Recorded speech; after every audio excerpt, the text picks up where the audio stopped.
Hello,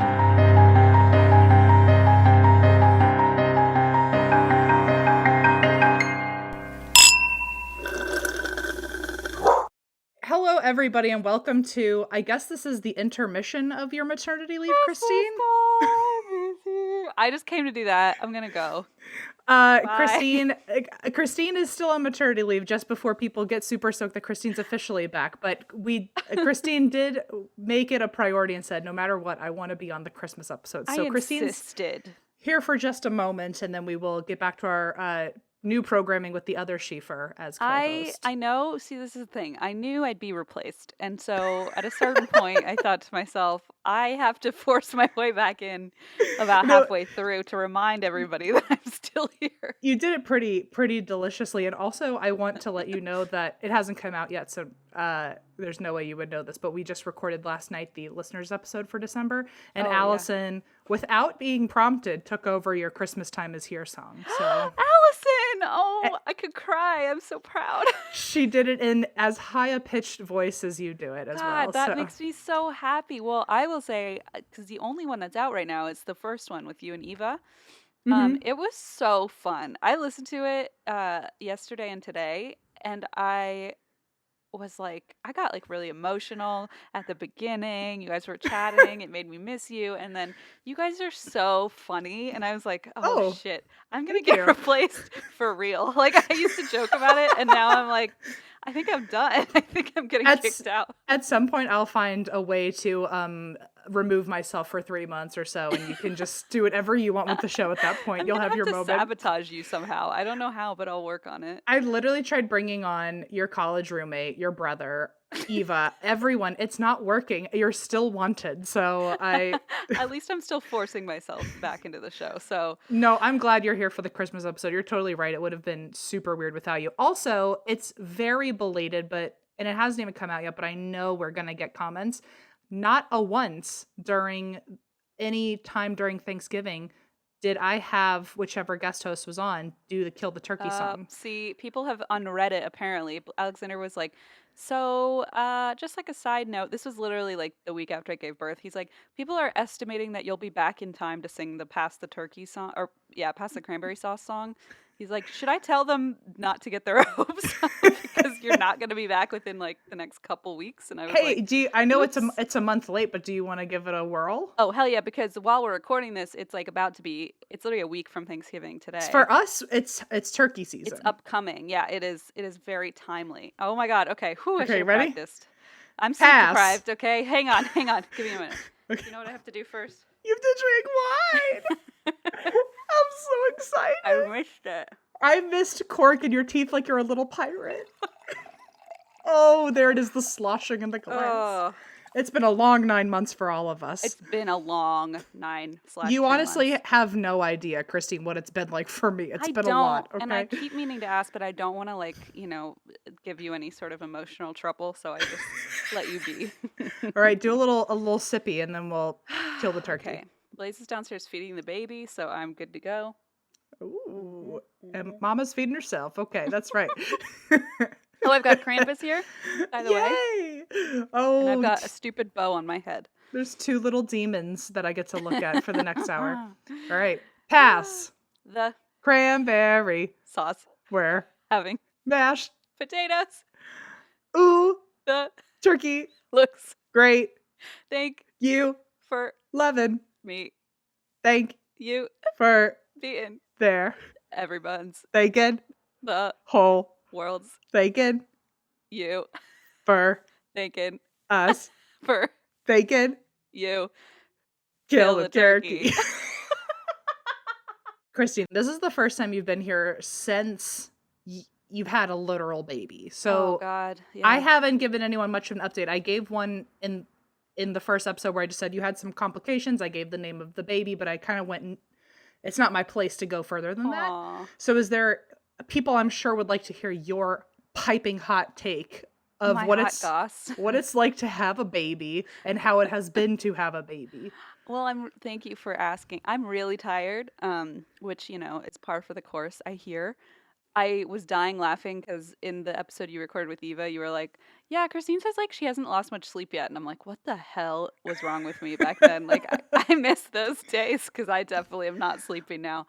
What is to someone who has not had a baby, but who has had a lot of sleep deprivation? What to what level sleep deprivation is it for people who don't actually know what they're getting themselves into? I Like, mean, I think it depends on the baby. I'm very lucky. I feel like she's better than my sister was when she was a baby. She had colic and she was just, no offense, a nightmare. Like she screamed she didn't sleep in her own bed till she was 7. Like it was just a nightmare. But she's probably just scared of you, but okay. I mean, well, yeah, I was Is it like colicky or just living with the shifter, just you like know? looking at the shifter every day.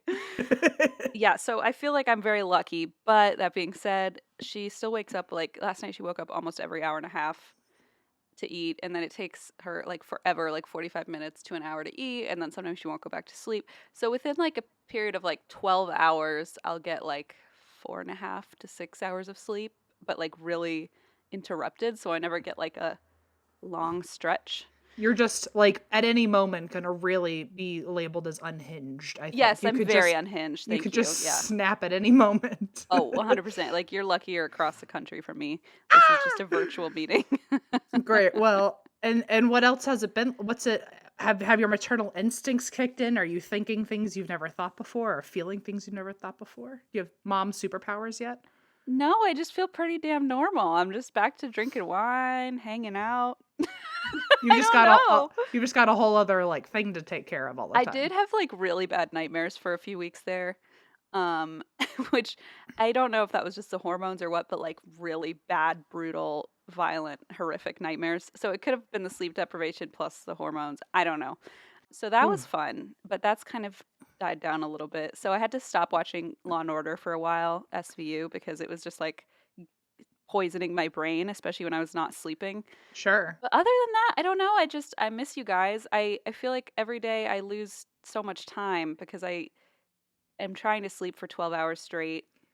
And then by the time I'm up, I don't know. I just feel like I don't have any time. Like I feel like I'm attached to a baby. It's great. Okay, I love her more than anything, but I mean, you don't have to sugarcoat it for me. It's a baby, I know. I feel like I'm just attached to her. It's all just the time, a little raisin that cries. Yeah. By the time this comes out, she'll be not much older, but like I don't know, twice her age or something that she is now. So I don't know what the future holds. But right now she's 6 weeks old as we record this. So.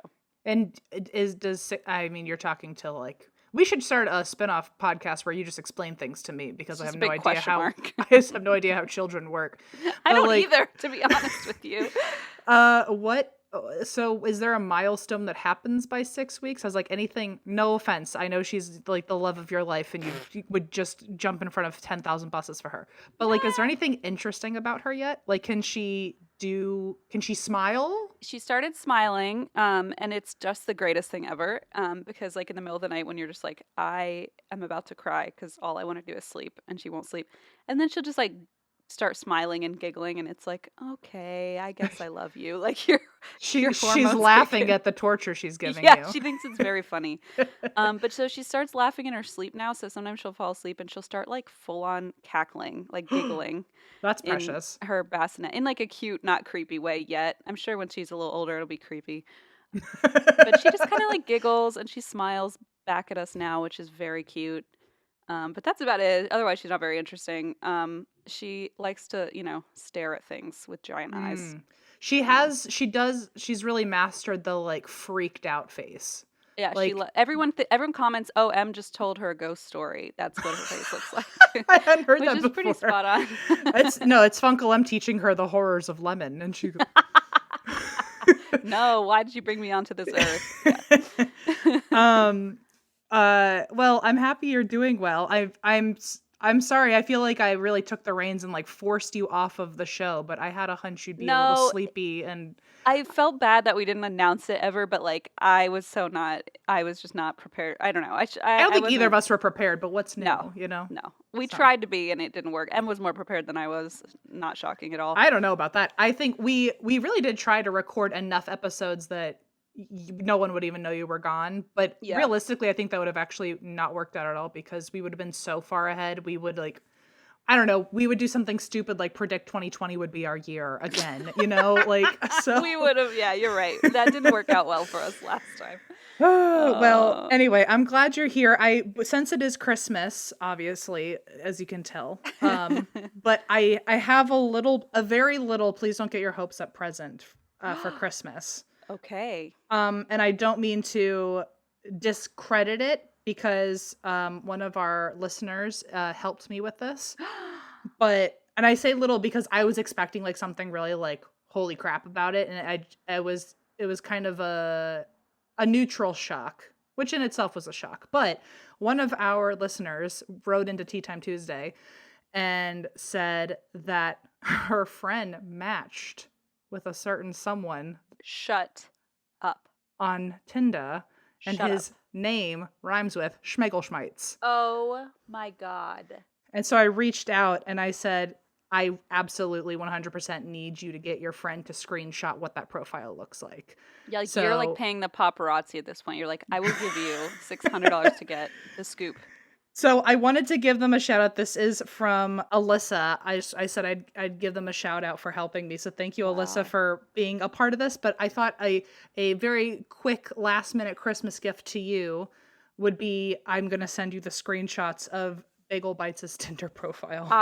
Holy shit, you have the screenshot? Okay, hang on. This is just life changing. I'm sending it to you right now. Does Eva know about this? I don't know, but I'm sending it to Gio's Trio, so everyone's going to have it. Excellent, because I am curious if she's like, wait, what? And so I was expecting it to be like bananas, but I'm kind of shocked that it's actually a pretty neutral profile. I think he's trying to not scare people away. But I thought you would still... Oh my God. The gift is that you now, in case you were ever wondering, why haven't I matched with him besides being married and having a baby? I have wondered a lot. Well, now you know what you're missing out on. God. Okay, do you know that this photo of him sitting in front of like in a leather chair in front of a bunch of books looks like the photos you and I took at that one photo shoot with Gio in the chair? Like we could probably match those up. Somebody please Photoshop us behind Zach in his chair, just like how Gio was sitting in the chair. Do people have access to these photos? I feel like they're like... I don't know if it's legal for us to show it. Yeah, I feel like we can't necessarily... I don't know. I mean, it's a picture that everyone has seen online. Like, it's not an original from his... Sure. It's not fresh off his phone. It's not a dick pic or anything like that. Shockingly. But... Shockingly. Yeah, and his Oh, are you going to read the bio? I was going to say, would you like me to dramatically read it for you? Okay. Please. So, obviously he's verified on Tinder, which is... and the friend was in Vegas when she matched, so... I didn't know you could be verified on Tinder, fun fact. I'm verified on Bumble BFF. What? How? I don't. Honestly, I cannot give you that answer. It's the same way that I'm verified on everything else. Fuck. I don't know. It just so happens. This is just another platform where I'm going to whine about not being verified.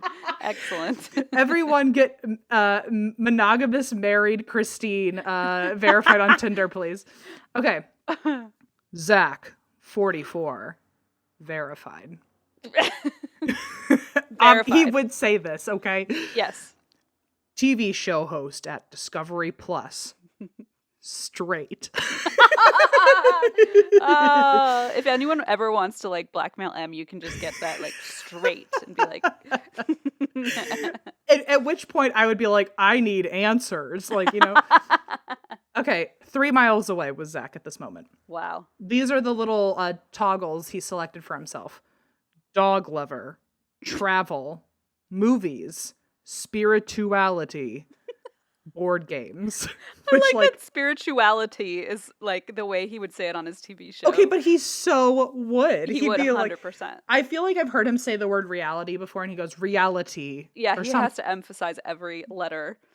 Anyway, this is the actual bio. Very short, direct. I like... I like foggy days, fast cars, and ghost stories. Ghost emoji. Foggy days. What the fuck? Okay, but I too like a good foggy day. I know, but it sounds like something I said in 8th grade when I was trying to be emo, you know? If we were to really if we were to build out a dating profile, there's a lot of things you could lead with before foggy days, you know? Right. Like, right. I like Hiking. I don't. Oh my I God. was Wow. like, wow, There's so so you're many straight sound. and you like hiking. This is like the most Pretty soon there's non-M just gonna be a episode. picture of me with like a bass, and I'm just gonna be holding it. But like, there's so many things before Foggy Days. I think like at least I have friends. Something, you know. At least I have friends. I don't.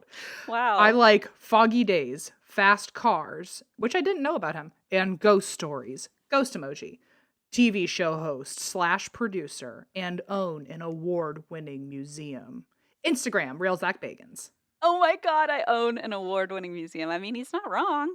I mean, that's true, and that is impressive. I mean, he's a businessman, you know. He is a foggy-loving businessman. Well, I'm not surprised by the fast cars because I've seen clips where he's driving around and he's always in these like really fancy cars. I don't know what they are, but I'm not surprised. I do feel like I learned something new. Everything else I was pretty sure about. So the Foggy Days in the cars. You're right. Dog lover. I guess I know he has a dog. He does have a dog. You're right. I didn't know he liked board games. You and him could actually really get along on a date. Hang on. That's exact. I also like spirituality, so I feel like we could get along in that regard as well. Who couldn't appreciate a good spirituality? I can't believe that you did this. This is the best gift ever. Anyway, Merry quick Christmas, because we planned on recording, like it was kind of a sporadic recording moment, and I was like, I know exactly what I'm going to give. I'm like minute. Actually crying. I think I've like become a real mess with this. That's the nicest thing ever. It's such a fun and silly idea. I love that you have such an emotional personality, you know? Thank you. You're welcome. It's award winning. All right. I guess we should do our usual, what do you drink and why do you drink? And let's get into our stories. For a second, I thought that was your story. And I was like, wow, that was epic. It's not a ghost story, but it's a man among men. Yeah. Okay. Well, thank you for asking. I'm drinking a wine that I think that came in my Bright Cellars box, or I don't remember where I got it, but I don't know what it is, but it's in French, so that's fun. And it looks kind of spooky. And I'm drinking because oh my God, I have an update, a haunted update for you, and I'm like scared to talk about it because it really, really scared the absolute shit out of me. Is it all of these nightmares? Because I feel like what happened was you opened an immortal portal, and now once you opened your immortal portal and had a baby, now there's like, I feel like all those nightmares were like something awakening. You know? Yeah, I felt really off for a while there. Hello, Gio. Because he's home from daycare and about to cause a ruckus. Because I was really like not in my right mind for obvious reasons, and I was like, God, I am off my rocker. I'm awake at 3 a.m. every night because of the baby. Like I was just in a bad, weird headspace. But so finally, I was like, I'm back. I feel more normal. I feel back to myself a little bit. And the other day, Blaze's family was in town, which was awesome because they were, helping with the baby and everything. And I was upstairs writing some thank you notes, I think. And I was sitting there writing some thank you notes. Like everybody was downstairs across the house in the living room. And I'm sitting there. I'm not fucking kidding with you. I'm not kidding with you. I was so scared. I was sitting there in silence, just writing my thank you notes. And I hear, Daddy. And I went, see ya. I literally, my first thought was, oh, it must be a toy, like a talking like doll or something, like a toy, because it sounded like a little girl. And so my brain went there, and then I thought, wait, like I don't. I'm not we're not in like the baby's room. Second of all, she doesn't have talking toys or anything like that. She also doesn't have like a working skill set of the English language yet. Mouth, yeah, exactly. And so I just sat there in like total silence for a minute, looked around, and I was like, it wasn't a whisper. It wasn't like in my head. It was just in the room, probably 4 feet from me in this MTS room, right in front of me. I just heard, Daddy. Why are you getting called Daddy is the weird thing. I don't know. Should have been Mommy, which is even worse. Yeah. I kind of appreciate that it's Daddy because at least they weren't trying to talk to you. Like at least that's true. It almost, I didn't feel like it was like talking to me. It just sort of felt like I was like in the way while it was talking to somebody. I don't know.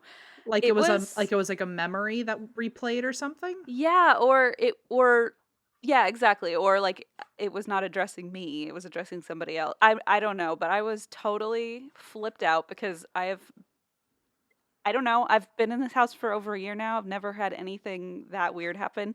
And it sounds so dumb because like I can't follow it up with like, and then I found a note in the wall that said "Daddy." You know, I don't know what else to say. And then Daddy came home. And then Daddy walked in. Yeah. You know, it'd be weird. Did Blaze walk in right after that? No, so Blaze was upstairs, and I went to tell him, and he was like, "Oh, I'm sorry that happened to you." And I was like, "What the fuck? Nobody." And then I told Blaze's parents, and they were like, "Oh, it must have been the TV." And I was like, "Were you watching TV?" And they were like, "No." And I was like, "Well." Why would you go to any Lamping Alley and expect... I know. You're right. But I couldn't tell you because I knew we were recording in a few days and I was like, gotta save this. But it was like my heart was pounding so fast because I was just in an empty room where a literal child had just yelled across the room. And I was like, I don't know. I have a lot of opinions. And I wasn't sleep deprived at that point because they had been there for 6 days and had been watching the baby, so I had actually slept. So I wasn't, like, totally exhausted. I wasn't, like, hallucinating. I don't know. So what's your theory? Sorry. Oh, a lot of them. First of all, super creepy, but what if one ghost was saying daddy because another ghost was in the room who was daddy? That's what I was feeling. That's what I was afraid of, that it was, like, addressing something else that I was not aware of. Or, hey, like, don't they say, like, the second you have a baby, like, things just get spiritually crazy because there's just, like, fresh, new energy and new life and all that, and things and get it was, swirling. by the way, it was in that hallway where, those creepy church stairs are, but also it was the doorway to the nursery, which I didn't love, and I was like, LOL. Shit. It's a couch where you slept on, right, when you visited. I was sitting there, and to my right, where that nursery is, that's where I, like, heard it. No thanks. No thanks. Also, I would like to think it's like a cool situation. Remember when we covered the Conjuring house and they were actually seeing ghosts from the past who were looking at them in the future? Yeah. It would be cool if it was like future Leona. Yeah, and what you if it heard was her calling Blaze? Aw, and not me, even though I'm in the room. Thanks a lot. It's possible. What you didn't hear was actually the first sentence of "Move, Mom," and now it's Daddy. Mom, I'm not talking to you. Get out of the way. Yeah. But I'd like to think it would be just future Leona and you heard some weird wormhole. That's cute. I'll take that. But it could be not that. It felt terrifying, but it didn't feel like evil. Like, it didn't feel like there's a demon in the room. It just felt like, oh shit. That's how it starts. I need to leave now. And I literally You never know if it's Gio. a little girl or a little demon. I know. See, and that was where my head went. And then I called Gio to the room and I was like screaming at him. I was like, Gio, come here right now. And he like walked in and looked at me and I was like, sit with me. And he was like, okay. Like, he didn't know what was going on. And I was actually very fucking scared. I don't like that. So I haven't hung out in there since. Anyway, but that's my update. Nice. Why do you drink, Em? I drink because of what I drink. Before, when we started recording, I was supposed to get a peanut butter chocolate banana smoothie. Oh, and yum. What arrived to my door was a medium mango a-go-go for Kiana Martin. So if you're Kiana, you have my chocolate peanut butter smoothie, and I'm real upset about it. I don't know if it's worse to be expecting chocolate and get fruit or be expecting fruit and get like chocolate peanut butter. I know, clearly... Actually, yours is worse. Yours is worse. I really didn't want something as tart. And every time I order a smoothie, this was the first time I was, like, also good about it. Because I'm always like, I'm going to try something new. And every time I'm disappointed. It's like, why don't I just stick with the chocolate peanut butter thing I like? And then I finally ordered it, and now I don't have it. The universe is like, nope, not today. Anyway, that's why I drink. I'm so sorry. Sorry for the super long intro, everyone. But look, y'all haven't heard from Christine for a long time. I'm sorry. I know I derailed as well. But I miss you, Em, and I miss everybody. I miss you, and I'm about to make matters worse. And I'm sorry if you didn't like the tangents or the extra conversation. But you're about to get one last big chunk from us because, wow, we have something to talk about, Christine. What is it? I feel like we have... What is it? Which one? Are we allowed to announce? Oh my God, we're allowed to announce that by now, by the time this comes out. And if not, we cut it. Em is, by the way, in case you're wondering, and you're not watching this on YouTube, like most people aren't, Em is wearing literal tinsel, like, wrapped around their shoulders, like a giant like, over-lengthened scarf. Darling, yeah. Like, but, like, way too long, like, awkwardly long, so it's just like, flapping around. Just keeps every now and then I just throw it on a different shoulder. And so every time Em kind of complains a little bit, it's just like, Dangle, dangle, dangle. There's just like this like sparkliness about them that it's hard to take you seriously. But There's a little va-va-voom to this episode. There's tinsel in your mouth and a lot of va-va-voom. Anyway. Would you like to officially verbally announce the news? Oh my gosh. Y'all, we wrote a book. That's so silly. Stupid. That's Sometimes so Em and I silly. text each other like, did we really do that? Is that real? Yes, and that is how I know that we were in quarantine for way too long, because I don't even read books and I wrote a fucking book. I know. Em was like, when we agreed to do this, Em was like, I hope you understand I'm not happy about this decision. When we started meeting with our publisher and everything, I was like, who luckily listened to the show, so it didn't take a lot of convincing, but I was like, I actively say I don't like reading, so this is gonna be real confusing for people. So I was in the fucking meeting with the publisher being like, by the way, I hate reading books, so I just want that to be very clear before we start this process. I would rather be upfront. And I was like, look, the only way I would read a book is if it were in like bite-sized chunks, so you have to be on board that is how this is going to be written. Yep. Which I think it went fine. It went great. It did. And Em, you, for somebody who does not read or like write books on the regular, you're an excellent writer. I feel like I tell people this all the time. I'm like, what? You haven't told me this. You give yourself no credit. Yes, I have, because when you wrote like your little, any sort of like bio or intro or whatever, I'm always just like, holy shit, like you're a very good writer, and I feel like you sell yourself short. What else is new? Thank you. I did not know that. No, you really are. And so it's really fun, guys, and it's like, yeah, like Em said, we made sure to make it M legible, so it's like chunks. I want to read it, and therefore there's nobody on earth who cannot read it. It's like interactive, sort of. We tried. And I'm sure we've got a lot more that we can talk about when Should we say the name of it? You say it. Sure. Oh, damn. You want me to say it? It's a haunted road atlas is what it's called. How and fun. It's in different cities. We just wrote a couple little blurbs of different stories that we like from those areas, and we did ice cream recommendations and bar recommendations, and obviously I love my roadside attractions, so I inserted that whether or not people wanted it. And at the very end, there's like different things you can do there while you're also checking out the spooky sites. And we wrote a true crime and a haunted story you might have already said that, for every city. So like Em covered their favorite ghost story, I covered my favorite crime, and a lot of them are new. Like some of them are from episodes, but I think most of them are new stories that we've never covered. Yeah, and there's QR codes in there, so if we make a reference to an old episode, you can just scan the book itself and go straight to the episode. So in theory, if you were to be carrying this book around in a car while you're traveling to these locations, you can also listen to those episodes on the way. Oh, and it's illustrated. We have this great illustrator who did such a good job. And it's just super cute. Our little avatars are in there. I'm sure you're going to hear us talk about it a lot when Christine gets back, because now we can finally talk about what we've been doing for the last year. Oh my gosh. I think we're both trying to be very conservative because we already covered so much ground in this. It's probably already been like 45 minutes of talking. If anybody had a right to use a ghostwriter, it was two people who could say like, we used a ghostwriter, right? But we actually fucking wrote the book. Oh, we actually wrote it. My poor family and Deirdre, for those who remember when like COVID, the first time I really traveled was in the Bahamas. Right. That was bad. That was rough for you. I hadn't seen my family or Deirdre in literally a year and a half, and half of the vacation I was writing the rest of the book. Yeah. Like I was up until the wee hours of the morning, and then I would sleep for like a half an hour and then wake up and try to have a good day before I started writing again at night. And then because I wasn't sleeping, and also I was now surrounded by people again, I got a wicked cold. So it was sick. Anyway, so we did actually write it. We wrote it. Unless you hated it. It comes out in May, by the way. It's not out yet. It comes out May 10th, and we say we wrote it, but if you hate it, we didn't write it at all. We had a ghostwriter. Entirely, 100%. Named Walt. Yep, we just found out about the book just like you did. So, anyway, there's that. I'm sure we'll talk about the book a million times over, but I wanted to let everyone know that we can officially talk about it. Oh, I'm so excited. It's been forever because we started writing it a long time ago. It feels like a long time ago. They're not kidding when they say that books take forever to complete. What a process.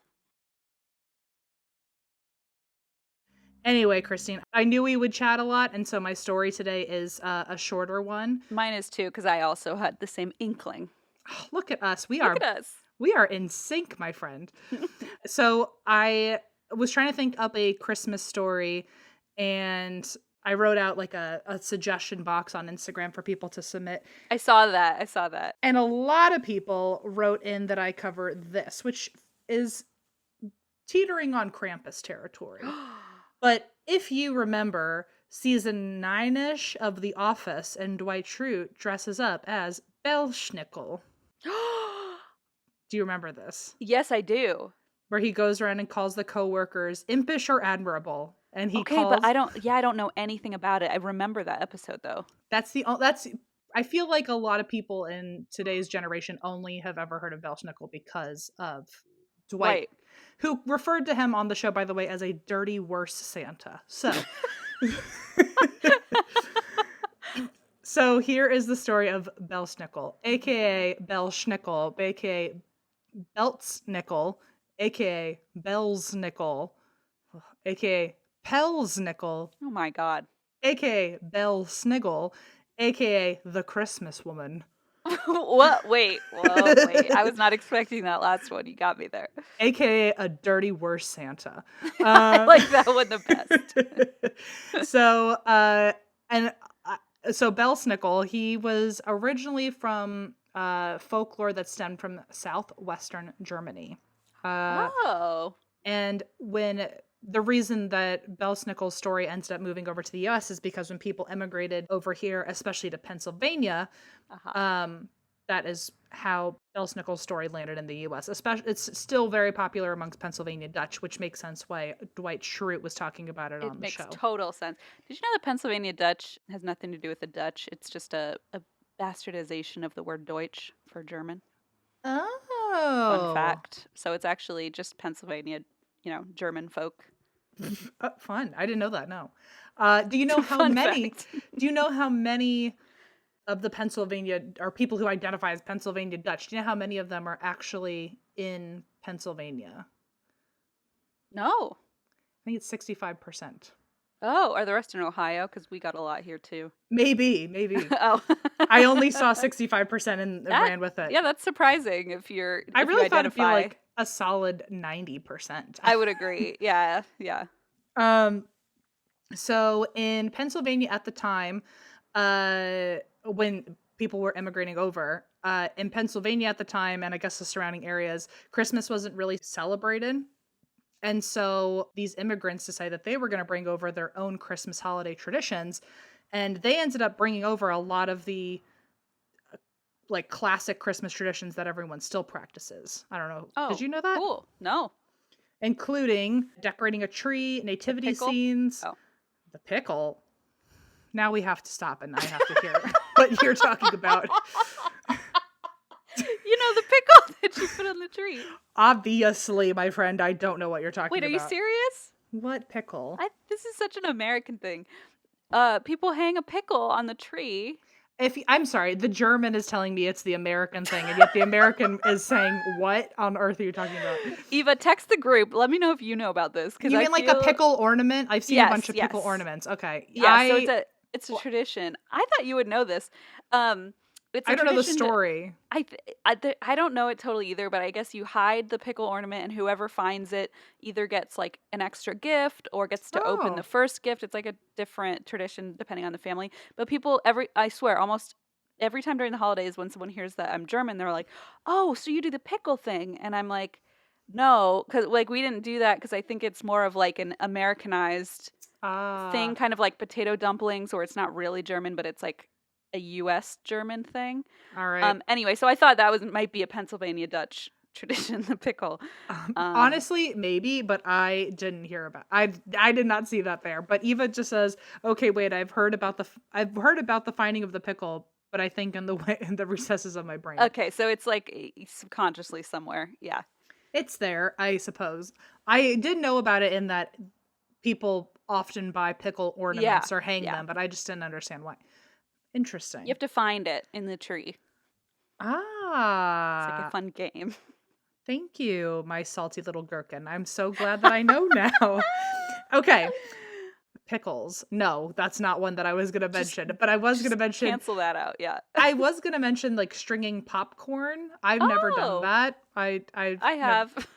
I don't understand is it just to make garland? Yeah, you just make you can hang it on the tree.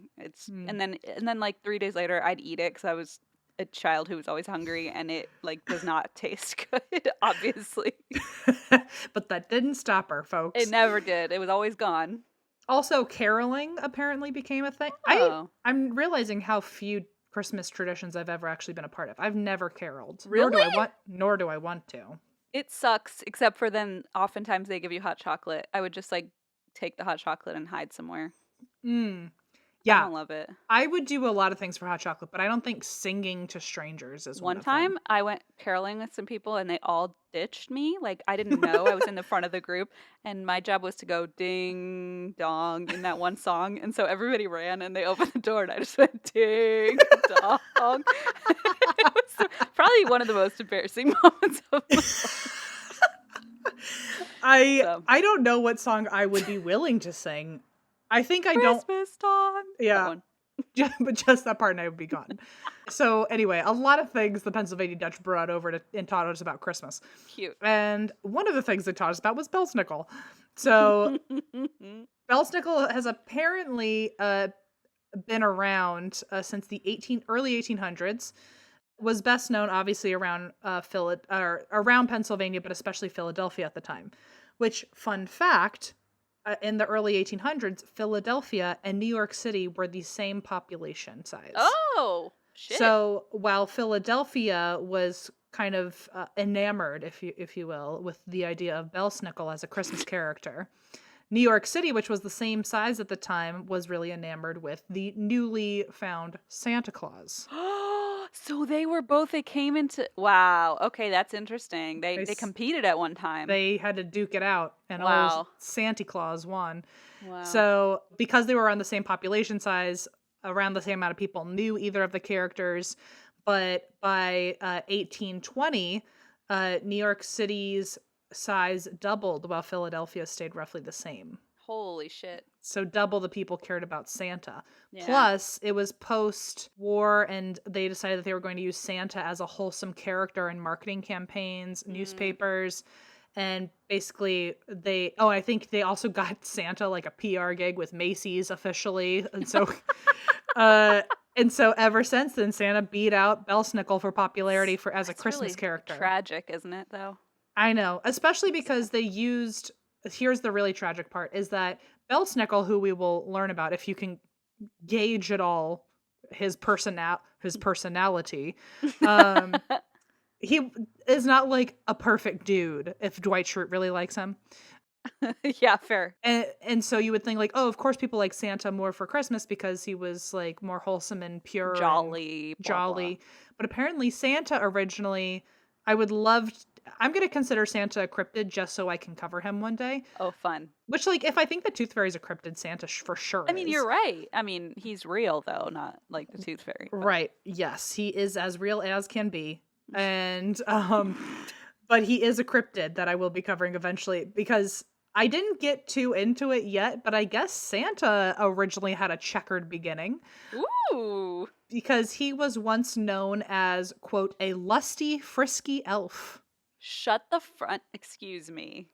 And now, because I guess they wanted to pick a character who was super wholesome and like get people feeling calm and safe again after the war, and so they revamped his image and made We're going to calm you all down and remove the sexual aspect of this old man so that you feel more comfortable.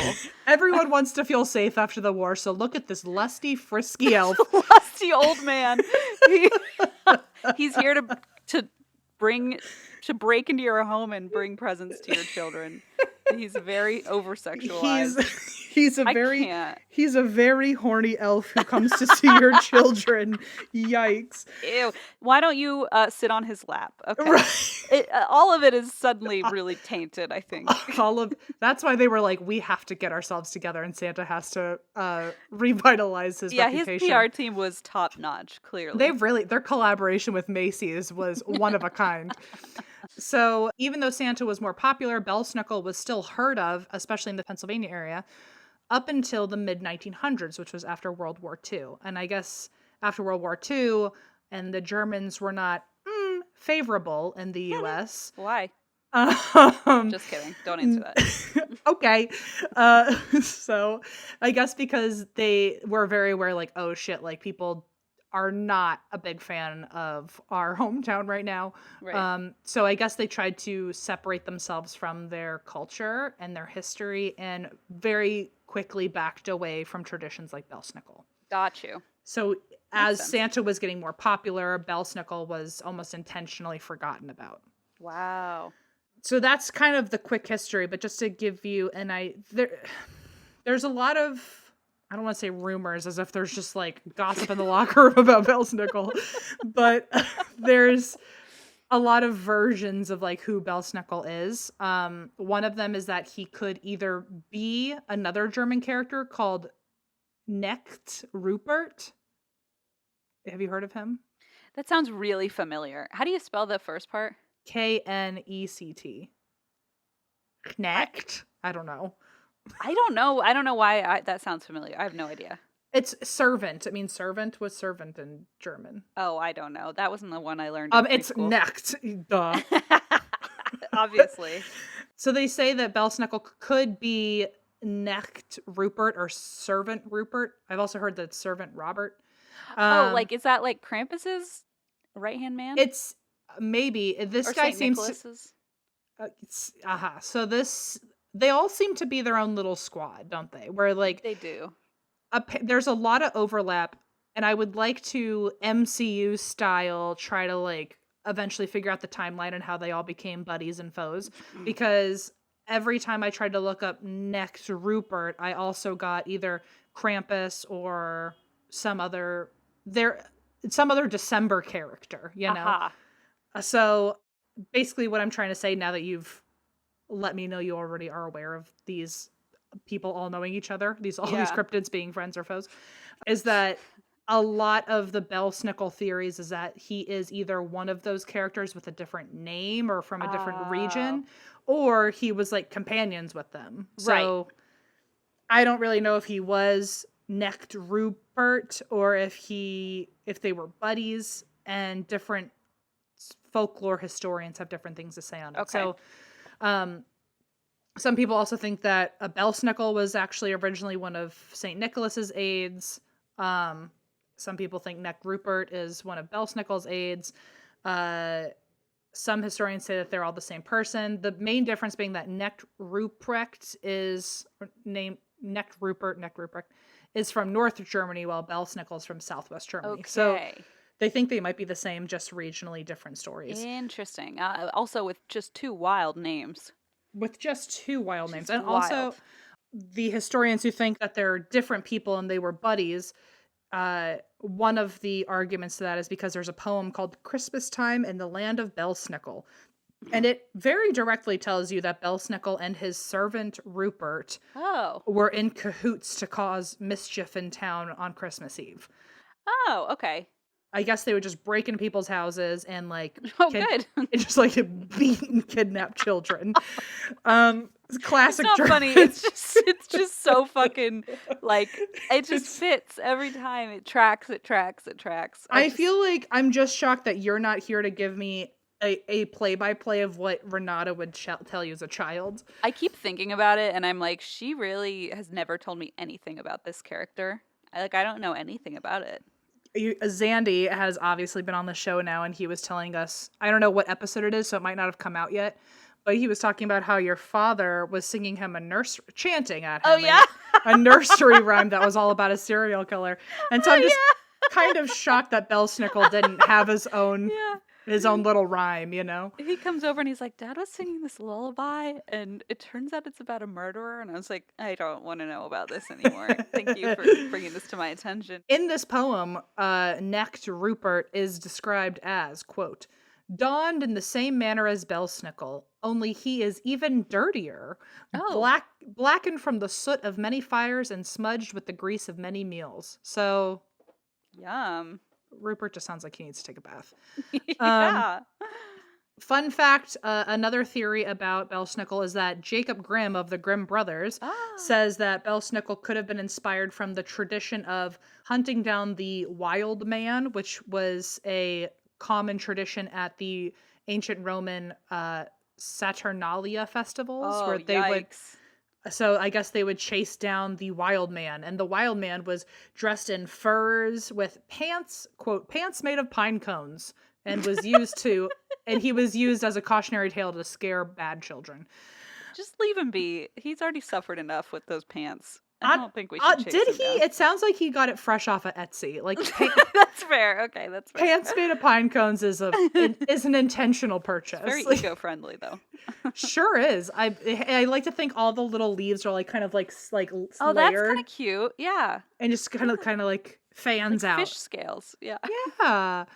So the wild man that Jacob Grimm thinks that Belsnickel was inspired by, the wild man also had many names, and one of them happened to be Bootsy Burkt. What? Which apparently he was a horned devil. He was a horny devil. Oh no, that was Santa Claus. Sorry. He was a horned devil. That was a little silly elf who got a little too playful, I think, every Christmas. But yeah, so I guess the wild man was one of his descriptors was he was a horned devil, and therefore that could be the inspiration for Belsnickel. Especially because Bootsy Burkt and some of the other names are Belsnickel, Bells Popple, Bells Mummel. It all sounds kind of similar. Sounds like a bunch of gibberish, but okay. It's German. Is it? I don't know what any of this is. I mean, it must be. But it's also German being read by someone who is just butchering the language. So who's never found a pickle in a tree. So I don't know what kind of authority you have here. I just apparently, as John Mulaney once put it, I just sit in the corner and eat crackers. And one day I just came out here and started talking. So Belsnickel has, just like how there's some overlap with other Christmas characters, Belsnickel has a lot of similarities to St. Nicholas, which I think is why people think that they might be companions on the journey of Christmas together. Okay. In that they both come to visit kids in December.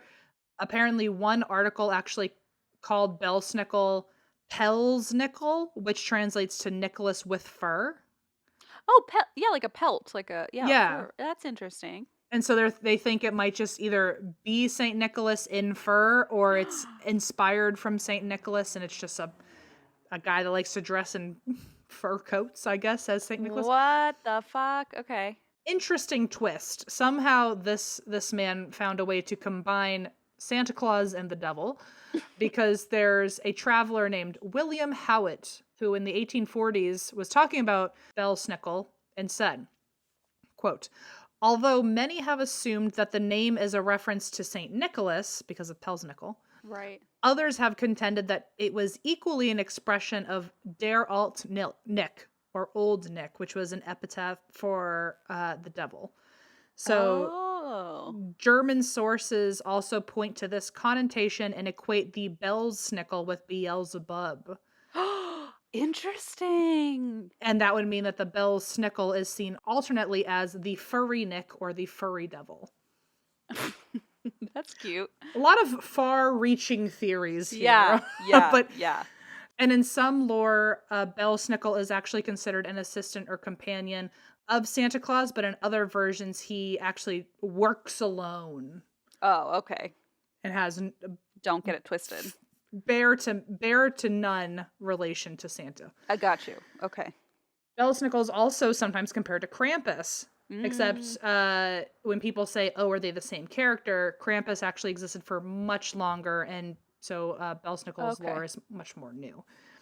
A lot of people, which I'm in this camp, is that Belsnickel is sometimes seen as a combination of Krampus and Santa because he, quote, marries the torturing and rewarding practices for children into one judgmental character.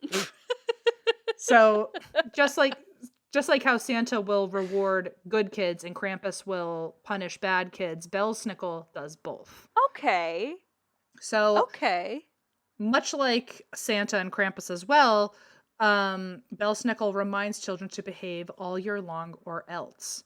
But unlike Santa and more like Krampus, kids actually get to interact with Belsnickel when he comes to your home. Oh, because he's carrying like whips and bags and will kidnap you. And Because stuff. he's a German cautionary tale. Yes, nailed it. Oh no.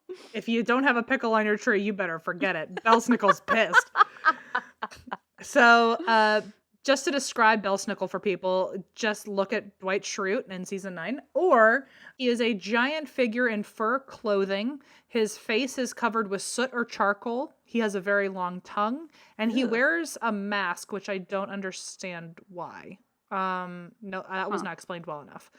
He's sometimes draped in bells, outdoor foliage, antlers, pine cones, anything natural, I suppose. That's terrifying. He shows up a couple weeks before Christmas, usually around December 6th. I think that's when the Saturnalia festival is. Okay. Or it's when St. Nicholas Day is. Yes, that's what it is. So he shows up December 6th. Okay. He brings with him a bag of goodies. Uh-oh. These goodies the real goodies. Okay. The goodies contain cakes, candies, Oranges. Fruits. Okay. We always got oranges on St. Nicholas Day. Oh, well, there you And have walnuts. it. And nuts was the next thing. Okay. I'm on the right track. Oranges and walnuts. What a specific combo when you What can a have very really boring anything. thing to receive. Like we'd put you put your shoes out. Did you do that? I didn't do it, but I do know what you're talking about with that Okay, I didn't know if this is another pickle situation, but yeah, you put your shoes out, and of course I would put like I would like take my stepdad's boot and put that out, because I was like, that'll be filled. But then it was always like walnuts and oranges, and I was like, it's 6 a.m. on a school day, like, and now I have to eat walnuts out of my dad's stinky fucking boot. Dad's shoes. God, I didn't think that one. What a bad experience. Maybe I was being punished. That's just gonna ferment the fruit, as far as I'm concerned. I think I was being punished after all. So he would bring a bag of goodies, which consisted of cakes, candies, nuts, and fruits. And he also, on the other hand, had a bushel of switches. Oh no. So it kind of was a take your pick situation. I'll take the walnuts. Of the clean walnuts. That's how you know you lived before COVID. When you were like, I'll eat these out of a shoe. Out of my dad's used shoe. That's so disgusting. So there's a lot of versions to the story. These were kind of the most condensed versions I found. Version 1 of Belsnickel is that with this bag of goodies and with this bushel of switches, Belsnickel would leave toys and small goods and candies for good children while leaving switches in stockings for bad children. Which I guess is like a here, mom and dad, you do it so I don't have to abuse the kids. Yikes. It also, I could see how people relate him to Santa Claus, because it's like leaving coal in your stockings. Yeah, true. Version 2 is that he would bring gifts for good children, but for bad kids, this comes from, I think, that poem with him and Servant Rupert. He would bring gifts to good kids, but for bad kids, he would drag them out of bed and into the forest, and Jesus! And they're never to be seen again, unless they pay for their bad behavior. So this is how they pay for it. He would demand them to perform for him, either sing, dance, or recite poems to get themselves out of trouble. One could argue that was some sort of like very dark, archaic inspiration for Christmas caroling, where like you sing because you're a good person. Okay, and I just go ding dong, and he's like, "You're punished. That's not. You don't. You suck at singing. You didn't redeem yourself at all. Off to the forest you go." I'm leaving you in this forest. Version 3 is this is I think the most common one I saw, is that he will come up to the house. He will, usually up to a window of the house. I did not know he was wearing chains up until this point. Maybe it was his bells, but I saw that he rattles his chains. Maybe he rattles the bells. And he taps on the window with his switch. Yikes. Keep in mind to make this as authentically German as possible. Uh-oh. This isn't just a story. We literally it's a common tradition of the parents that will reenact this for the children. Holy shit. This is like that creepy clown documentary we watched where that guy hides under the bed to scare bad children. Usually it was a dad or an uncle or an older brother who would be gone on an errand or something, and he would go dress up as Like, Belsnickel, and then people wonder why people have like trauma and like fear of the dark. And I mean, what the fuck do you think? tapping on the window with his switch. Infuriating. The kids obviously shit their pants because Petrified. they see this Belsnickel out in the window about to potentially beat them. Drag you to the woods and beat you and make you sing a song. a small price to pay, by the way, like if I want to not get in trouble. All of a sudden I will sing. You will perform an entire opera for this man. So then the kids are freaked out. They're trying to hide. They scream for their parents to lock all the doors. The parents instead open the window and welcome the beast in. Come on. Let them inside through the window. Actually, I don't know if they're like, go around back, and then they just like let them through the front door. Like, oops. I think it would be funnier if you made like your old ass uncle climb through a kitchen window in a Belsnickel outfit. Good luck with all those fucking chains and stuff. Then they would either have Belsnickel, or the parents themselves are like all together as one really creepy fucking team. They would go gather the children who are now hiding from Belsnickel, force them to go sit down on a couch together. And this is when Belsnickel will ask the kids about how their behavior has been all year long. Again, very sick and twisted Santa's nice or naughty list, and seeing how your behavior. At what point do you go, Uncle Frank? Is that you? Like, at what point? Because I feel like eventually, if they're talking to me, I'd be like, wait a second. I would imagine they all like have practiced their like Belsnickel growl or something. Yeah, that's fair. You know? Yeah. Also, if you're scary enough, no kid's gonna wonder. They're not saying anything. They're not saying a damn thing, to be clear. Right. They're Yeah, just like. You're completely right. Yeah. So he'll ask about their behavior. Have you been good to your parents? Have you been good to your siblings? Have you been good to your friends at school? Have you been honest on your tests? Have you cleaned your room? Blah, blah, blah, blah, blah. Goes through the whole interrogation. The kids answer the questions, and if they have truly been good, I guess because the parents are there to like nod or be like no or deny. If they were good, then he will hand them gifts and candy. If the kids are dishonest or were even openly bad behaviorally that year, then they will get the switch. And I guess it was if you were at least honest about being bad, the punishment was less severe than if you lied about being bad and you weren't. I guess bad. that's fair. I don't. Yeah, in whatever version of horrible Not abuse fair. this is. Right. So then version 4, which I think is, I mean, this is all bad and like not actually funny, but in terms of like the most ridiculous to visualize, Belsnickel comes inside through the window and he just throws candy all over the floor. And I guess all of the kids can lunge at the candy. It's like, again, this feels a little like a piñata or a trick-or-treating situation of like, take the candy. And then all of the kids who lunge for the candy that the parents report were bad that year are the ones that get swatted because they don't deserve the candy. Well, okay.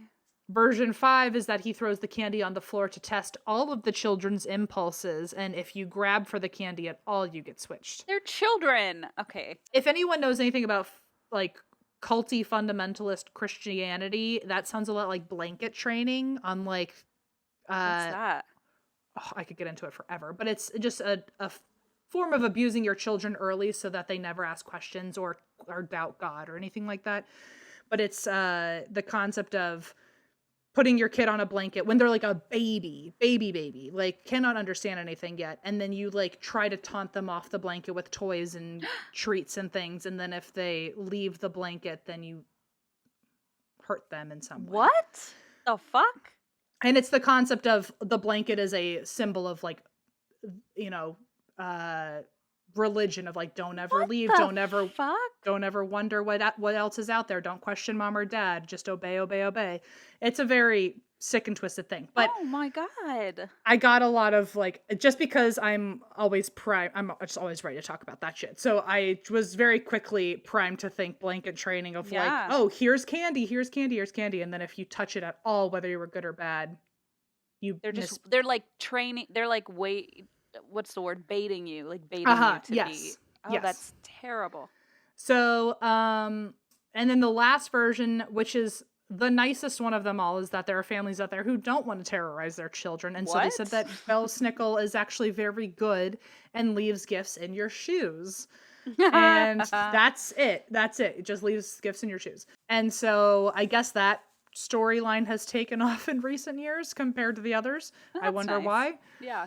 But so it then means that there's two different camps where some children are terrified of Belsnickel and some of them love him because they grew up in a world where Belsnickel just gives you presents. Like, what if you go to school and you're like, oh, Belsnickel came by, and everyone's like, oh my God. Yeah. And you're like, I had a great time. I ate nuts out of my dad's shoe. What are you talking about? Dirty nuts. It's great.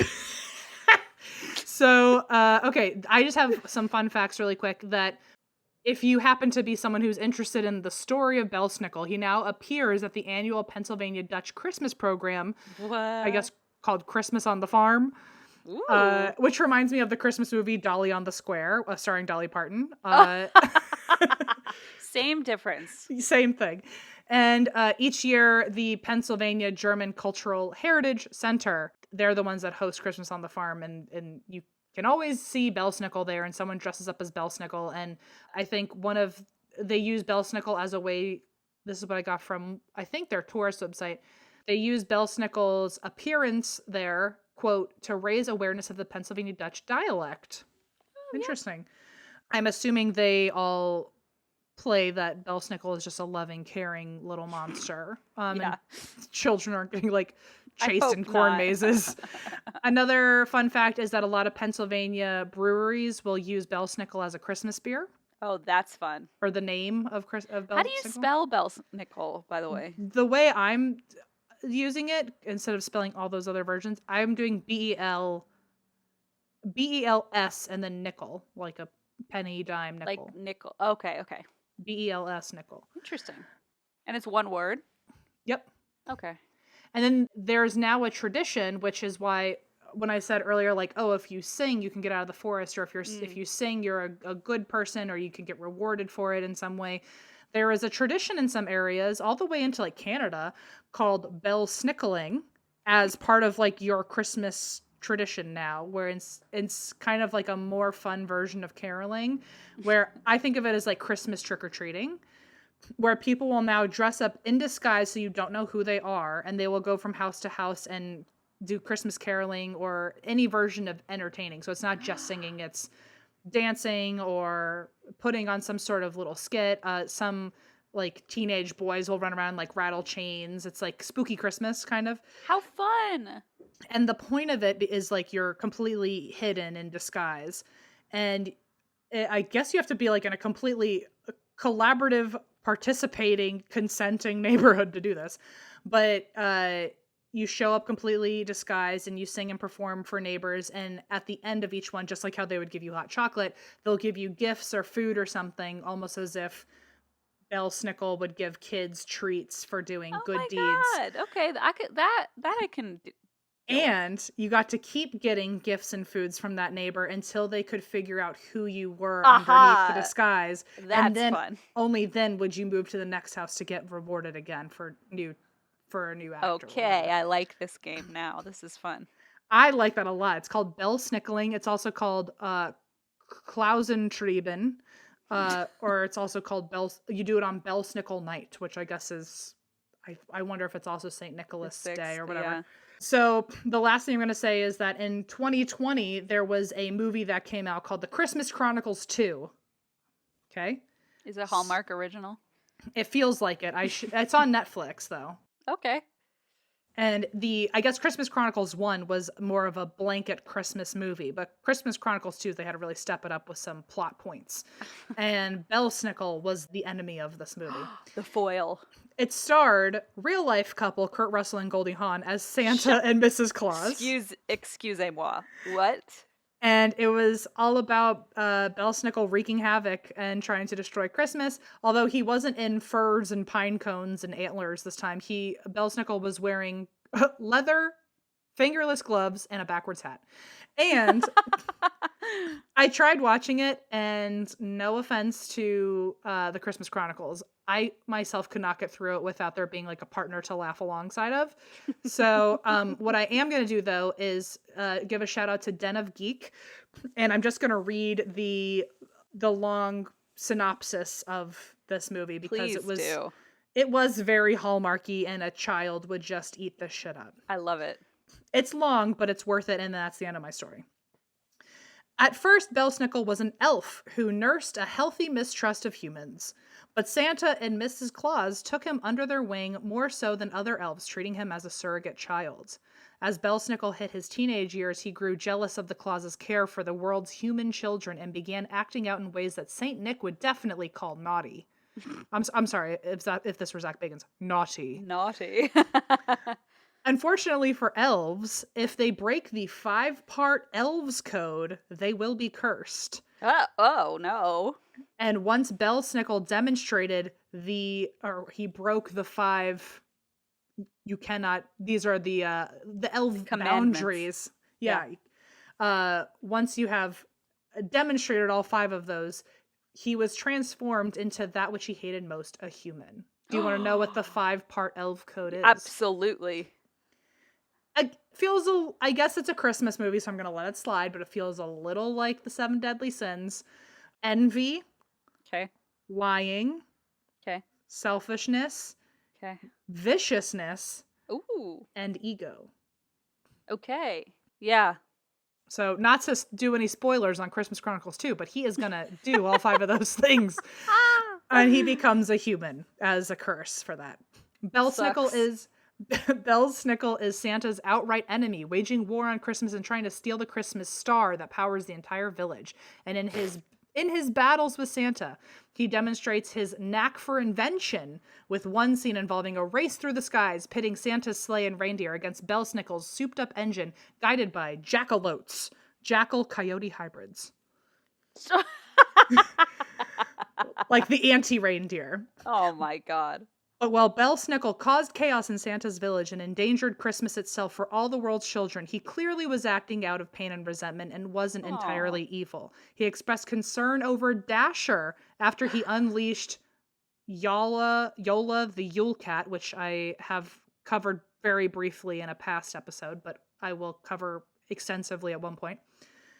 So he unleashes the Yule Cat, which is like one of those like Icelandic elves that I covered at one point. It's like, I think the Yule Cat's like their mom or some crazy thing. Anyway, she nearly kills Dasher the reindeer. No. Like many a teenager acting out, all Belsnickel really wanted was enough attention to be understood, and the final showdown is not a huge battle, but an emotional confrontation, where Belsnickel explains how he was hurt, and Santa presents him with the first invention they made together, a mechanical flower that opens up to reveal a clockwork butterfly. That's what we made together. I don't know why we did it. Or don't you remember? All that time. Realizing that Santa never forgot their bond, Belsnickel is able to let go of his toxic feelings and is rewarded by being transformed back into an elf. Toxic feelings. And if that sounds like a movie for you, please go check out the Christmas Chronicles 2. I'm gonna go fucking watch it. Can we FaceTime and watch it? Yeah, and that's the story of Belsnickel. Wow, there you go. Merry Christmas. Fucking tale that is. Thank you. And I haven't gotten to say this in a while, but oh my gosh, it's your turn, Christine. Yay! Wait, who plays Belsnickel in that movie? I knew you were going to ask, and then I actively chose not to look it up. Christmas Chronicles 2. His name is Julian Dennison. Okay, I don't know who that is. He looks, not to like pigeonhole someone or like, what's the right word where you like they're always cast as the same, typecast. Yeah. Not to typecast, but I feel like he would play a really good evil character. Ooh. He's got like, not that his face is particularly evil, but he's very expressive. Mm-hmm. The eyebrows. He's got eyebrows. He's got eyebrows for days. I feel like he's, ready to play Belsnickel. He was made for this role. That's the truth. That's the truth. Wow.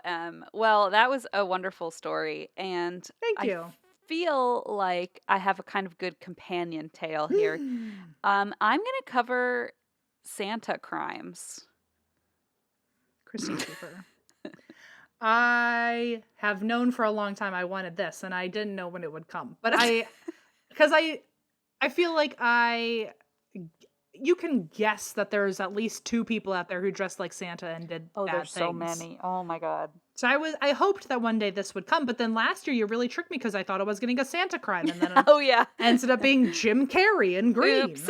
It was Jim Carrey all along. Do you know how many people, by the way, said that for this Christmas episode I should just cover the Grinch again? Like, just I was to fuck afraid with of you? that. I was. When I Or- saw that, like, that thing you put on Instagram, I was like, people are gonna try. And It was literally everyone just saying, do the Grinch. And I was like, it's been done, my friends. And then everyone was saying that I should just give you a report on the Hershey shifter cub that's recently been born. But I was like, cub. what people don't know is I actually already sent all of that to Christine. I sent a whole document. And it was 2 a.m. my time, so I think I always have my phone on Do Not Disturb, so I didn't see it. And then, like, 2 days later, I went to text Em, and I was like, what are all these messages? And, like, this screen grab of my baby. And Em had written, like, an entire folio, like, an entire report about the Hershey shifter cub and its many qualities. There were whispers in the cryptid community that the cub had recently been born, and we were still trying to figure out through the SCE if the photos had been doctored or if they were valid.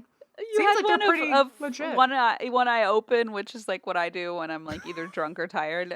You had one of her with her eye open. That little baby, I love how days into being born, she has so much of your personality. It's really frightening, actually. Just can't keep her eyes open after she drinks. It's so fun. I don't know how I feel about it.